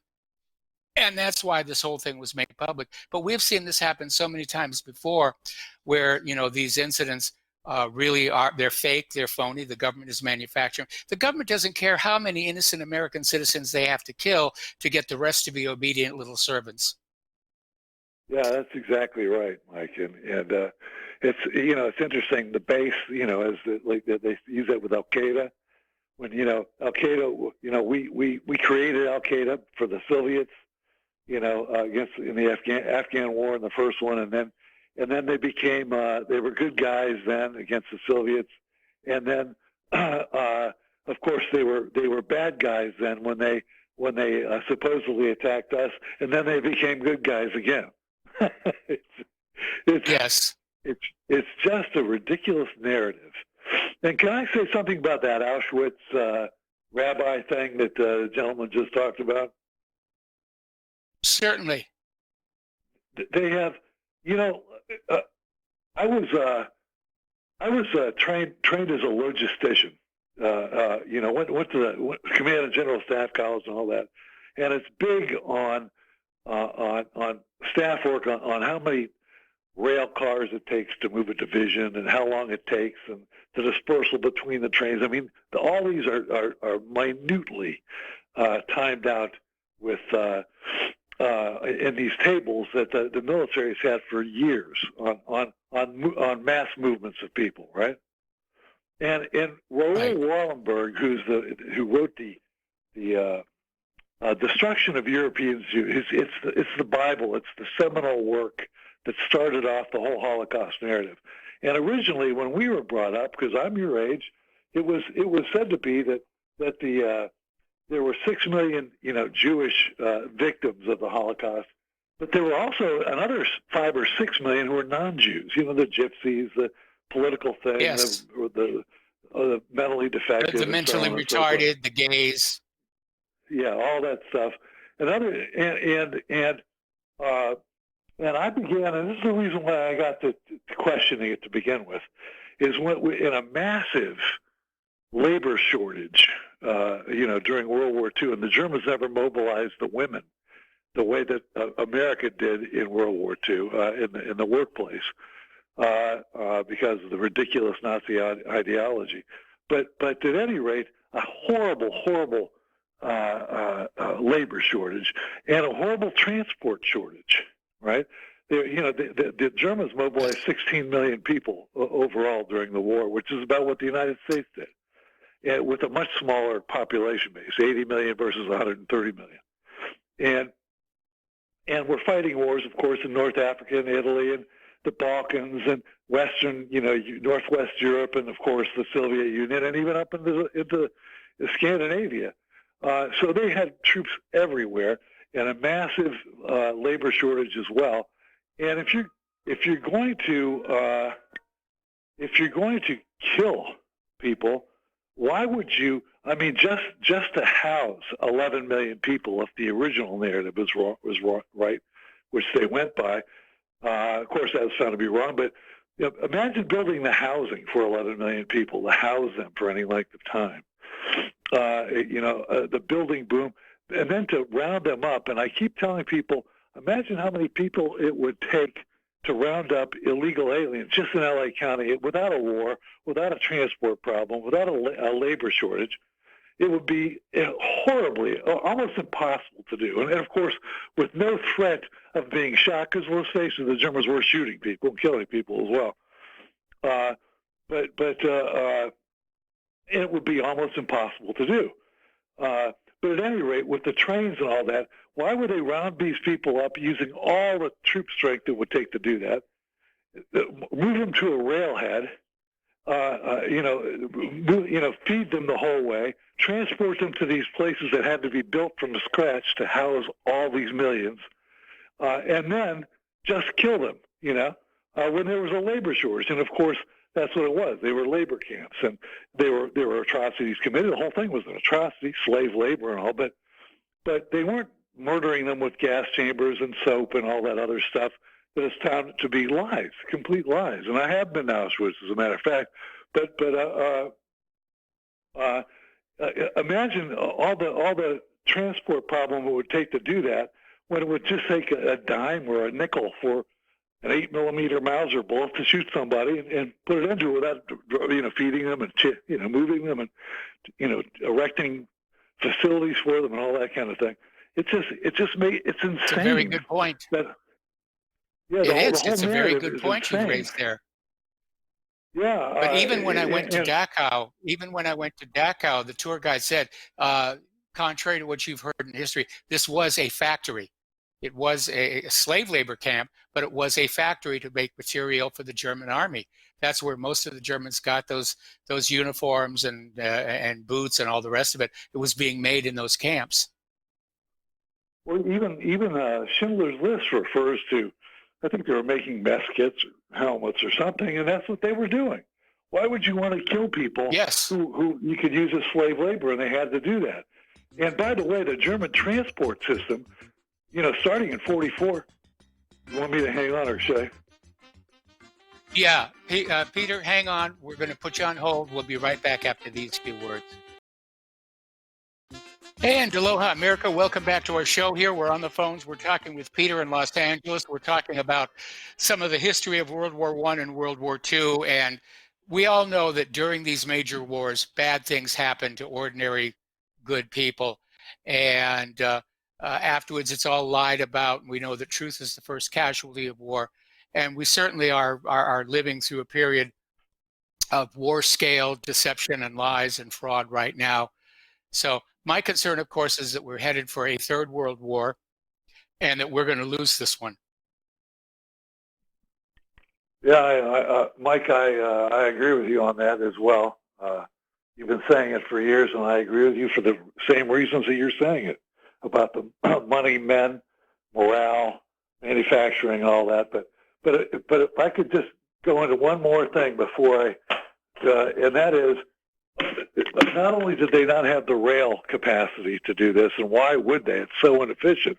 Instead of dumping the troops' supplies off in the Eastern Front and coming back with raw materials or whatever, why would they waste the time and manpower rounding people up, all that stuff? But they just didn't have the rail facilities to do it, and where do they put these millions if there's no return on the investment? But the other thing is that from 44 on, we said the pinpoint bombing and the round-the-clock bombing and all that stuff. They found that the pinpoint bombing was crap. They weren't hitting within a quarter of a mile, mostly, even the U.S. in the daylight. So they went to something in 44 and 45 called the Oil and the Transport Plan, where they directed our strategic bombers at the refineries and oil refineries and drilling, and then to transportation nodes, all the rail heads, all the switching areas and huge marshaling yards and so on. And so the Germans, matter of fact, their production peaked in September of 43, even after years of bombing. September of 44. But they could not then distribute it. They couldn't get it out because they didn't have the oil. They could produce planes, but they couldn't, have the fuel to fly them and train the pilots and fuel the panzers and all that kind of stuff. So they couldn't do that. And again, to move these massive amounts of people which would have been the destruction of the Jews, as they say. It's ridiculous, and it would have been in the face of a horrible labor transport shortage and bombing round the clock. It's an absurd assertion, and I just wanted to say that. That's all. Well, again, you raised these very good points. See, when we were growing up, we were given this image of a Germany that had infinite resources, that they had all this amazing technology, and it was only the grit and determination and courage of the Allies that did them in, mostly the Americans, which, of course, if you talk to anybody in Europe, they're saying, what do you mean America helped win World War II? You were late getting here. Anyway, listen, we got to take a break for station identification. Peter, thank you for the call. We'll be back after these few words. And aloha, America. Welcome back to our show. Hour number 3. The phone lines are open, 800-313-9443. So we were talking about the Wuhan coronavirus scare. And is there really a there? Is it something that we should all be panicking and quaking in our boots about? Or like SARS and MERS and bird flu and swine flu and kung flu and the rest of it, is it just another overhyped outbreak used to push the globalist agenda and, of course, pharmaceutical sales? We certainly know that Cipro did very well during the 2009 when pigs fly flu scare. Most of that stuff wound up having to be destroyed and thrown out because it was never actually used. So we know that this sort of stuff goes on, a big scare campaign saying, oh, there's something horrible coming to get you. But just today only, we have the cure or the preventative. We can fix it, make it all better. Don't forget to include your TV code, I am a sucker, when you do your online order. So that's the other school of thought there. And apparently a lot of people, having been falsely scared about MERS and SARS and the rest of it before, they're kind of cool. They're not responding. They're not getting a lot of traction on this Wuhan virus. And amazingly enough, somebody actually came out writing an article called The Unsinkable Titanic Analogy, where they're trying to equate people not getting excited about the Wuhan virus with those passengers on the Titanic's upper decks who, even as the ship was clearly sinking, didn't think it was possible. Didn't go to the lifeboats, just stayed inside where it was warm and light and cheerful. And meanwhile, the people down in steerage, of course, were all dying. And it's an interesting analogy, if indeed true, but I think this is another attempt to say, look, don't get complacent. Don't start thinking unsinkable. Don't start thinking that, sooner or later medicine will protect you and you don't need to do anything about it. So that seems to be what's going on. Now, getting on back to those who are pushing the incredible human-eating monster side of the debate, the World Health Organization has set the global risk level too high, as nearly 1 in 4 infected with Wuhan end up dead or in a severe condition. Now, this fits in closely with the earlier number that we had of a 15% lethality rate. So the numbers at least are consistent. But the World Health Organization has changed the status of the Wuhan coronavirus, raising its threat level to high amid increasing global transmission and mounting deaths. Okay, now, apparently, there's a lot of videos coming out from Wuhan. Some are showing the city appearing to be perfectly normal and healthy. Others are appearing to show the city in a state of lockdown. All of these videos' provenance is questionable. We had that caller who called in yesterday who said that one of the videos very clearly had to be shot at a different time of the year. So there is a concerted effort out there to push this story. Meanwhile, there are reports coming from sources like Investment Watchdog, food shortages, areas barricaded, Hong Kong closing the schools. There was a report the other day that Disneyland Hong Kong has been shut down. Fox News was reporting earlier today that Starbucks, which has over 4,000 outlets in China, has now closed the doors on half of them. If true. If true. If true. Okay, let's see. Apparently, Hong Kong has closed all their schools till March. This according to womensystems.com. And rather appropriately, this is the year of the rat. Apparently, a drugstore in the Chinese capital in Beijing will be fined 3 million yuan, which is roughly $500,000 US, for hiking the price of masks by almost 6 times the online rate amid the spreading virus outbreak. Well, yeah, I understand retail is in business to make money, but price gouging in the face of a national emergency. But again, everybody's looking at this and saying, how can I make more money off of this? Well, we're selling the masks everybody wants. Let's raise the price on them thing. Apparently, a supplier of storable foods is saying their stockpile is running out. Everybody's buying survival food now. They're all concerned that they're going to have to stay at home to stay away from the Wuhan virus.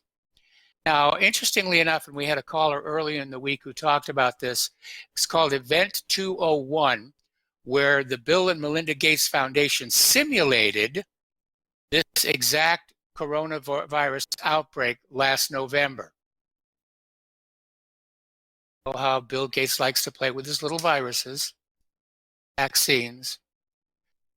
All right, so let's talk about the international news now. Over in Syria, the army liberates Ma'at al-Numan, and the Syrians are saying they're expecting the U.S. to plan new mischief, meaning a new staged chemical weapons attack. In fact, they have gone up to the United Nations and said, we are expecting the United States to stage a new chemical weapons attack. We hope you will not be so foolish as to fall for it. And so we'll see what happens there. This whole war agenda is a total mess. Total mess. All righty. All right, we have a caller on the line, Al in Canada. Aloha, welcome to the show. What's on your mind? Hi, Mike. I'm glad you're back. I hope you're well. Me too. Yeah, this is the first time I've heard from you. Like I've heard your show, and over a month I've been busy working, so I'm relieved. And I was listening to that phone call you had with somebody. I can't remember. RBN, I guess, right? When you were in the hospital. Yes. So that was kind of a relief that happened. Like that was posted. So this, what Peter was talking about with, the war effort in Germany and transporting all these people around and just to kill them. People have to remember, I mean, there's a document out there that says the Red Cross was in there, and their numbers are like 273,000 total. So, I mean, who do you believe, right? They were actually there. And that's of all causes. That's of all causes, yes. Including the typhus epidemic. And all the people that were there, all of them, not just a certain group. So this fear porn they're peddling, the media's peddling now. There's 8 billion people on the face of the planet. The chances of anyone contracting it is basically, about 1 in 8 billion. It's such a small thing that even in China, there's 1.4 billion people there, and I mean, even if 1,000 people die from it, that's what is it? 0.7 to the minus 6 exponent, like 6 zeros. It's 1/10 of 1/100th of 1%. It's just. Well, they always unfortunately, hype this stuff, I left my Hewlett Packard calculator back on Oahu, and I'm already missing it. But you're right. I know In terms of the whole human population, the number of infected and dead are microscopically small, which is another reason to think this is really being fanned up. And they're not reporting this is doing all these really horrible things. What they're reporting is it could get out of control. It could do this. It could do that.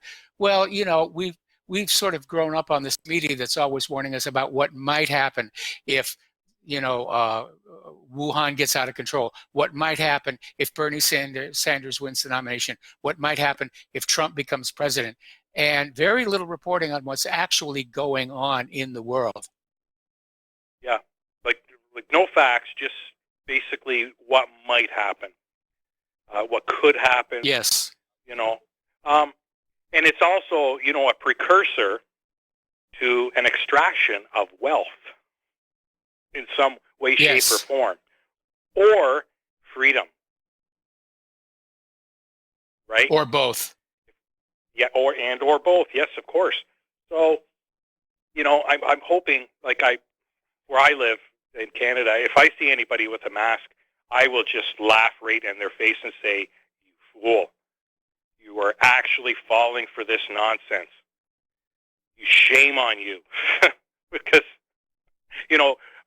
Canada is supposed to be a fairly educated country, if you believe what they're pushing as education is education nowadays. But to think that someone would be so simple-minded to actually believe that oh my goodness, I'm going to contract this coronavirus.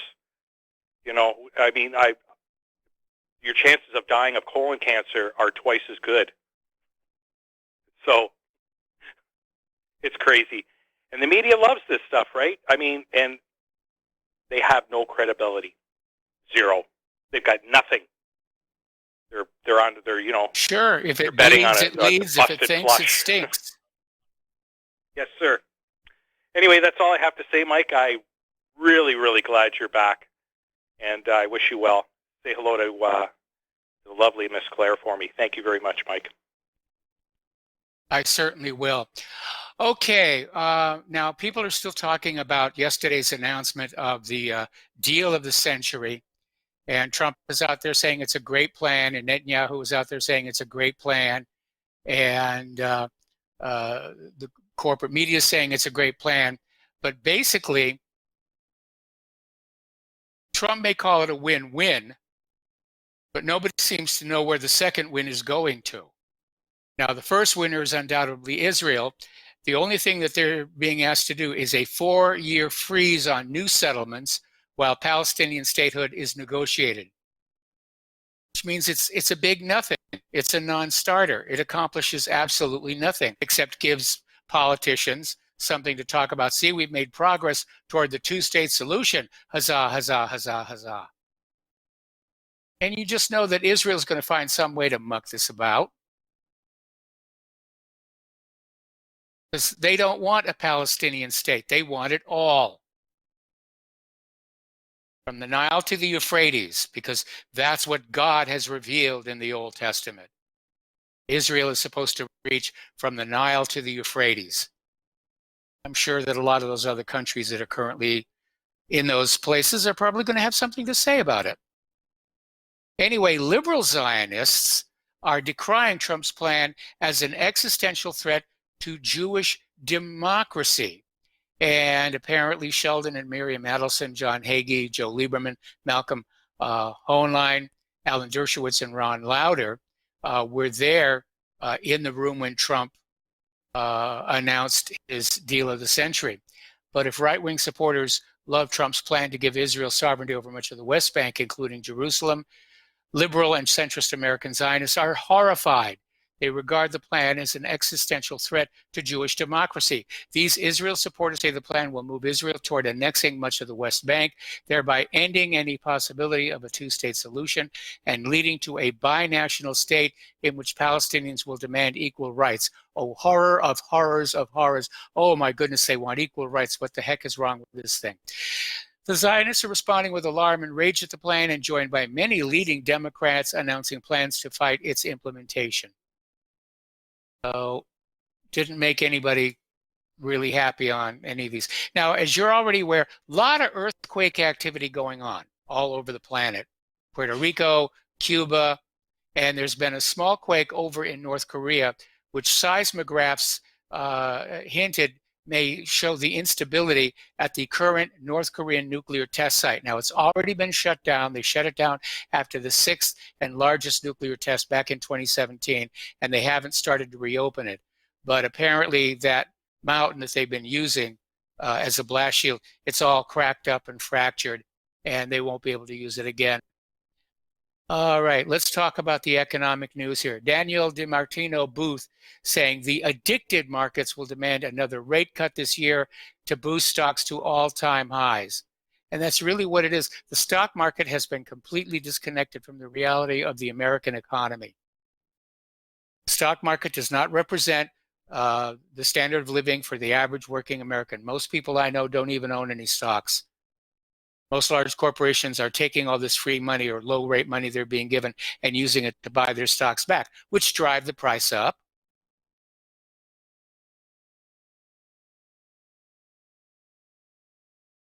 So, article out of Government Slaves. Boeing is a garbage company that is just a walking zombie.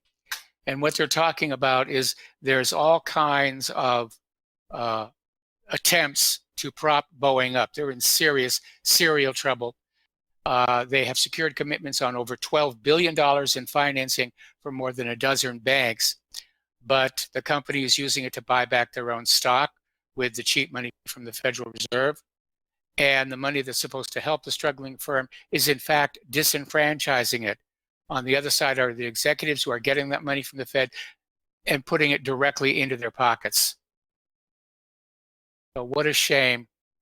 What a shame. A fine old historic company like that. Guggenheim's co-founder, Scott Minerd, in an interview with Bloomberg at Davos, is saying silver prices are likely to go exponential. He says if you want to buy into metals as a wealth preserver, and it's a good idea, he says silver is a better way to go. And he's correct for a couple of reasons. First and foremost, it's in smaller denominations, which makes it easier to transact business with than gold coins. Second of all, silver has a lot more room to grow in, where gold is basically viewed as close to its top right now. I don't know about that because the top is being artificially suppressed. But according to Scott Minerd, silver can outpace gold in its growth, and so it might be worth taking a look at that. All right, this story broke this morning, and apparently, as you know, San Francisco decided they were going to take on the problem of all the human poop in the streets, and they appointed this official whose job it was to keep the streets poop free. He has now been arrested for corruption by the FBI. And the allegations are that he was running a pay-for-play operation where any company that wanted to get in on these city contracts to clean up the streets of San Francisco, boy, there's a name for a TV show, basically came on out and said, there's a little bit under the table here. Okay, congratulations to the politicians over in Kentucky. They unanimously advanced a born-alive abortion bill. Not a single vote against, not a single abstention. 32-0 passed Senate Bill 9. And basically what it means is this will guarantee medical care for the survivors of botched abortions who are born alive. Now, up until now, in a lot of states, the attitude was, well, we were intending to abort, and the fact that they spontaneously birthed right there in front of us doesn't change anything. Go ahead and kill it. Well, Kentucky is saying, no, if it survives the abortion attempt, you have to take care of it and give it the best medical care. It's now going to the state's House of Representatives where it's expected to pass handily, so good for them. Also on the cause of the heartland of America having some common sense, which I'm beginning to discover living here, by the way. A lot of people, a lot of common sense, a lot of very nice people around here. Anyway, South Dakota is on the track to ban gender reassignment surgery and hormone therapy for children younger than 16. I think that's an excellent, excellent idea. At 16, they're just barely starting to figure out for themselves what their sexuality is. Also in South Dakota, one of the politicians who are in favor of this bill to ban these kind of things, he's the supposed son of a Holocaust survivor, and he's equating these child transgender surgeries to the bizarre Nazi medical experiments of people like Joseph Mengele. I can see that. I can definitely see that. Okay, this Sunday is NFL Super Bowl Live. I think it was supposed to be live, but I think they took the E out of the alphabet because it's non-transgender friendly, or it's anti-Semitic, or it's racist or something. But all around we're seeing all these signs for NFL Super Bowl Live, which is this Sunday. And actually, I know it's supposed to be Roman numerals for 54. We got to take a break for commercials. We'll be right back.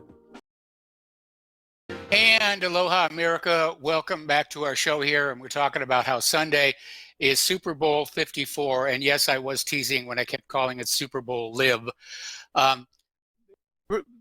Raises this interesting little question. Why is everybody still so much in love with Roman numerals? It's not an efficient number system compared to the Arabic system we use in our daily lives. And I think it's just rather unbridled pretension, whether it's Super Bowl or the copyright notice on motion pictures, copyright MX, people down there with their little pens and papers trying to work out what that actually means. I know there's an old phrase, when in Rome, do like the Romans. I was in Rome. I worked in Rome back in the 1980s. They use the Arabic number system same as we do. Did you know there is no zero in the Roman system? There's no zero in the Roman numerals, no placeholders. All righty. Now then, getting on back to the Super Bowl itself. One of the things to be aware of on Super Bowl is not only obviously the top NFL football teams playing, but it's also kind of a pinnacle for TV advertisers. And the very best of the best of commercials usually get debuted on Super Bowl. And it's one of the reasons I like to watch every once in a while. I've had some commercials I worked on debut on the Super Bowl back when I was with Robert Abel and Associates. And that was a lot of fun. And so there's some good things. I've heard a rumor that one of the commercials that will air on the Super Bowl costs $6 million. Now that's a lot of money. Even even accounting for inflation over the years. I mean, we had nowhere near those kind of budgets back in the days of it. Of course, that was 1980 and everything like that. But apparently mixed in with it are some very political ads, and apparently the LGBT crowd has an ad running exposing the nation to drag queens, and it's sort of underscoring the growing cultural divide between the National Football League and Heartland America. And it may actually damage the brand. Okay, yesterday I started on this article, but we had run out of time. And I want to talk about firearms here because I think, as I've said many times before, I think everybody ought to have a firearm. Everybody ought to go through a firearm safety course. I think everybody ought to be taught the safe handling of weapons. So they cannot be shot up at the local mall so that they can get the varmints out of their gardens, so they can get burglars out of their homes. 2 of those 3 I've done in my life. So there was an article we put up a few days ago on 3D printed firearms and Defense Distributed, a guide to understanding ghost guns. And basically it's the terminology issue. And ever since the ruling on 3D printed firearms, outrage and moral panic have surrounded the ghost guns.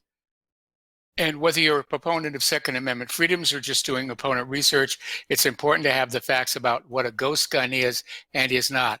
Now, ghost gun is a generic catch-all term for any firearm without a serial number, whether it's 3D printed or black powder muzzle where you cast the barrel yourself for a blunderbuss or anything like that. If it doesn't have a serial number, it's a ghost gun. Now, you can own a firearm that is a ghost gun that does not have a serial number, and it doesn't break any federal law. Federal law prohibits the removal of existing serial numbers, but does not ban the ownership of a firearm without a serial number until you go to sell it or trade it. Now, this is not a loophole. The law is specifically written to exclude professional gunsmiths and hobbyists. I fit into that second category. Even if you own a ghost gun that you must make yourself, you're never allowed to sell or transfer it without first getting a serial number. And there are procedures in place allowing for amateur gunsmiths to get a serial number for their homemade firearms for precisely this purpose. Boy, you want to talk about somebody who's got to deal with a lot of paperwork are the firearms masters on movie and TV shows. Because, I mean, they've got trucks full of all these guns, and they've all been modified to fire blanks or various other non-lethal rounds. And there's paperwork on all of them because they're still automatic weapons. They can still be converted back. It's amazing. I spent a lot of time with the firearms master on Hawaii 5-0, and he wanted to take a picture of me posed with one of his big 30 millimeter or machine guns. And I was tempted, but I figured if that picture ever got out, it would not be good for the brand as it is. All right, so what is a gun? When you hear the word gun, okay, well, believe it or not, it is not the entirety of the firearm. It is the part that bears the serial number. If the part that bears the serial number is missing, it's not a gun. It's a collection of spare parts. Now, on the AR-15, the gun legally is that lower receiver that has the serial number. We got to take a break for commercials, and we'll be right back after these few words. And aloha, America. Welcome back to our show. Here we're talking about firearms. We're talking about the acquisition and building of firearms and some of the subtleties of federal gun law regarding what you can and cannot do or can and cannot build. And so we're basically talking, what is a gun? And the legal definition of a gun under the law, it's the lower receiver.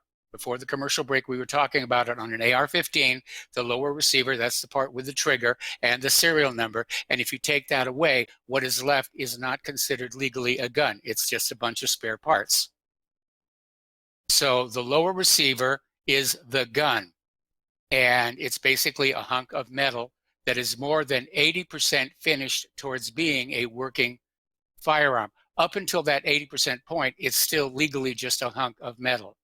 So that's where the origin of the 80% lower comes from, where you have these cottage industries that are selling kits with all the parts to build an AR-15, except the lower receiver is not complete. It needs another 20% of machining. And I'm sort of familiar with this. I had a listener who actually sent me the parts for an AR-15, and I figured because of my prior experience building black powder guns that I could just whip this thing out. And unfortunately, I rather badly botched it. And so that never came to fruition. And I wound up giving the parts to a neighbor who really is into the guns and whatnot. And he used them all up. It's not as easy as you might think. And, you know, I had to buy a drill press and various other things. So if you're an enthusiast and you've got a lot of time on your hands and a lot of patience, and especially someplace indoors to work, which I did not have on Oahu, it's definitely worth trying, but it's not going to be as easy as you might think. All right, so anyway, we were talking before about this white supremacist group that was supposed to be staging an armed assault on the Capitol in Richmond, Virginia. And of course, there was no assault, and it turned out that this white supremacist group was actually being run by the FBI, and the FBI masterminded the actions of a group called the Base, which provided a pretext for the authoritarian actions of Democrats in the Virginia legislature. And Virginia Governor Northam invoked the fake threat of this white supremacist group to nullify the Second Amendment during yesterday's pro-Second Amendment rally in Richmond, underscoring how the treasonous FBI conspires with treasonous Democrats like Northam to both run the terror groups and then use the existence of those groups as justification to outlaw guns from law-abiding citizens. Ooh, those tacky people. What can I tell you? All righty. Virginia Congress continues the gun control frenzy with 9 more bills, ignores the massive protest taking place. Among the laws they passed, it was another red flag law, and they tightened up the requirements for concealed carry permits. All right, let's go back to the phones here to Daniel in British Columbia. Aloha, Daniel. Welcome to the show. What's on your mind? Yeah, hi, Michael. Just a quick note before I wanted to talk about something else, but the Super Bowl drag queen commercial is for a product called Sabra hummus, which is on the BDS list. Just to rub that in your face a little more. Yeah. Well, send a lot of their money to the IDF. I can't have the hummus anyway, not because of BDS, but because of gout. So that's just one more reason. Okay. I wanted to mention Wolfgang Halbig being arrested. Yes. Yeah, it's kind of... I was going to get to that a little bit later in the show, but let's go ahead and cover that right now. What was really interesting is he was arrested and charged for being in possession of private personal information about Leonard Posner. And what's really kind of interesting is that if Halberg is guilty of a crime by having your private personal information, then so is every major corporation that is currently buying and selling your personal info from sources like Avast and the Ring doorbell camera and so forth. Yeah, it's just another lawfare tactic against him. I mean, he really took one for the team. I mean, this is a former Florida state trooper that became a school safety expert. He worked at Columbine. Yes. He's worked all over the United States. And he approached Newtown and said, hey, I'm here to help. And they didn't want anything to do with him. And then he started finding out, different oddities about Sandy Hook. And then they just went after him. So this is one more tactic. I think this has to do, his arrest has to do with Leonard Posner and his deposition, his video deposition, because I forget his name now. It's one of these researchers of Sandy Hook. Anyways, he thinks that it wasn't Leonard Posner doing the video deposition. It was some skinnier guy. And Leonard Posner uses all kinds of aliases So I think that's why Yes. Leonard or Halbert tried to find out, like, hey, who the hell is this guy? He's his wife's name is Vabner, and all his children. He has older children. Most of the Sandy Hook parents do. They have older children, and then for some reason they all have really young children, which is kind of really goes against the national average for people having children. But I think that's kind of what he was trying to do, but he got himself in hot water this time. I don't know if his website is still up. Yes, he did. Yeah. It's Sandy Hook Justice, I think, is the name of his website, and maybe there's a donation link there because he probably needs some help. But I have talked to him on Skype back in the day when I was doing a lot of Sandy Hook research, and he's such a nice guy. He's just like your grandpa down the street, nicest guy, the most genuine guy. But he just saw all the BS in Sandy Hook and kind of took it personally. But they're really going after him, and I hope he makes it through this. And if anyone out there can go and reach out to him somehow and talk to him, that would be great because he probably needs the support. So I guess I'll leave you with that. Well, I'm not seeing his website. Is it sandyhookjustice.com? Yeah.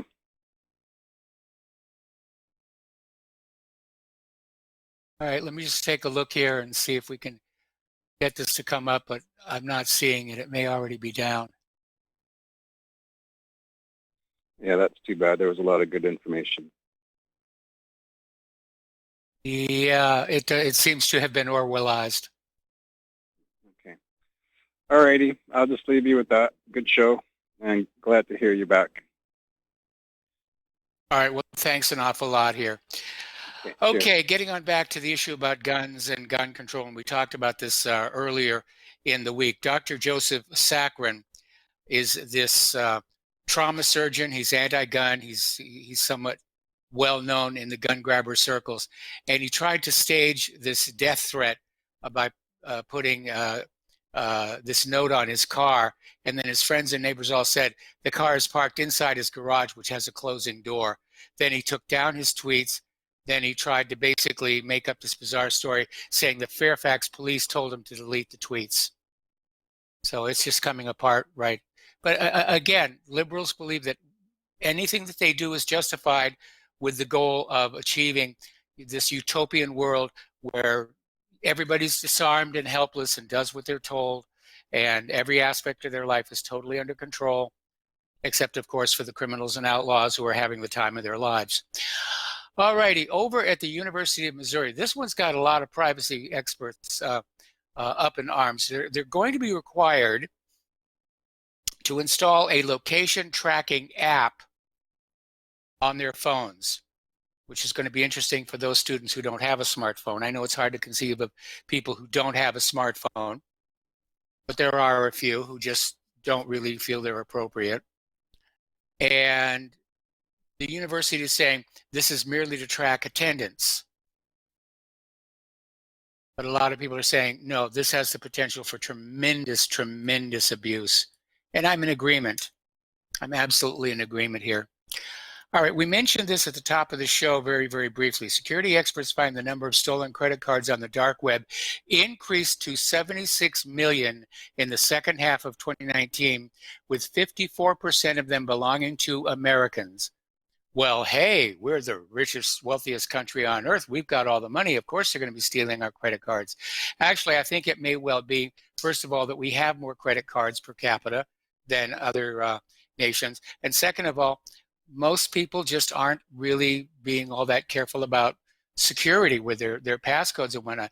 I mean, even on TV, you see how, your cell phone is your credit card, and, you wave your cell phone at the little icon at the register and everything goes through. And it looks really good, and it looks really hip, and it looks like it would be really kind of easy and convenient, except that it is not secure. And that's where a lot of these things get stolen. Your phone gets broken into. They have the codes. They can clone a phone. They can go down to the hardware store and buy a whole new kitchen and put it on your bank account. So at this stage in my life, and maybe it's because I'm getting older, and same thing with my wife, we do not keep banking data on our smartphones or our iPads. They're on our home computers only. We don't even have the account set up for any kind of transferring. We just go on in and check the balance. That's it. Everything else we do with the bank, we do in person. Because they're nice people down there too. We can walk in and say hi, shoot the breeze with them for a little bit. All right, everybody's talking about the Ring doorbell and how it has started out, again, as an idea that sounded really, really good. A doorbell that would look at who was trying to come up to your door and do what they were going to do. And then finding out that it was wide open for exploitation, both by law enforcement and by criminals.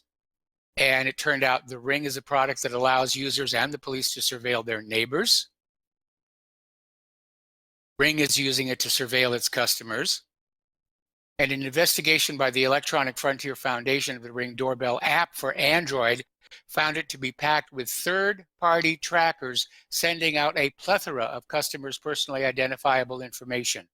4 main analytics and marketing companies were discovered to be receiving information such as the names, private IP addresses, mobile network carriers, persistent identifiers, and sensor data on the devices of paying customers. Well, by golly, I'm not going to get one of those. No.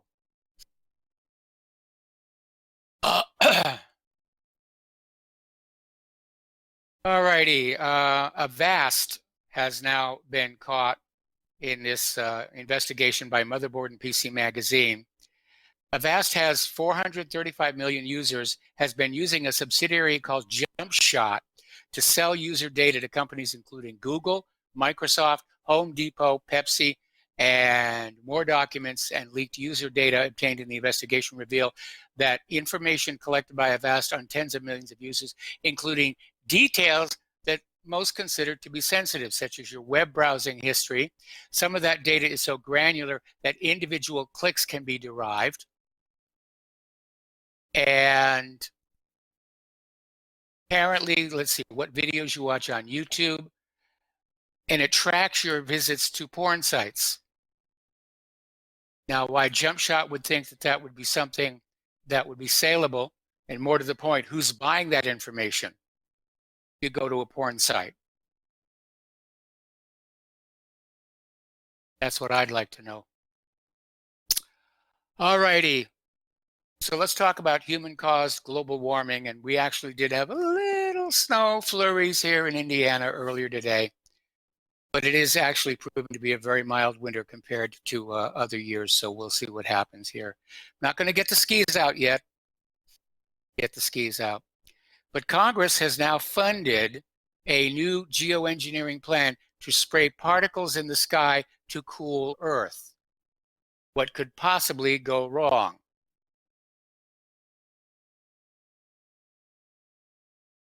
Nonsense, nonsense. Over in Great Britain, their carbon tax has led to a 93% drop in the coal-fired electricity industry, but the household bills of the average Brit has gone up by almost 40 pounds. Now, we're still waiting to get an update on this one, but apparently there are 2 dead satellites that have been orbiting the Earth, and supposedly sometime today, they pass within 50 feet of each other, or maybe even closer, 560 miles above Pittsburgh, Pennsylvania. And let's see, supposed to be 23:39 GMT on Wednesday. So that should have just recently happened. And we're still waiting to hear if they actually did hit or did not hit. But of course, if they did hit, it's going to leave a cloud of debris that will probably damage other satellites as well. Where have we heard that one before? Who was it who was trying to warn everybody against smashing satellites together in low Earth orbit? Okay, SpaceX has successfully launched another batch of these 60 Starlink internet satellites after 2 days of weather delays. This is the total number in orbit now is at 180. They're launching them 60 at a time. And I'm going to try and see if I can find a map that shows where the constellation is, because for the first few days after the launch, they're flying along basically in a line, like a giant charm bracelet. And then over time, of course, they diverge to their intended orbits. But it would be kind of a once-in-a-lifetime thing to see the Starlinks all in a line as they chug across the sky here. Well, what a dark time it is for planet Earth. We've got all these earthquakes. We've got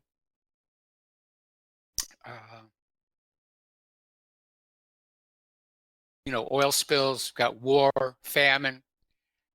And to add on top of that, apparently there is a major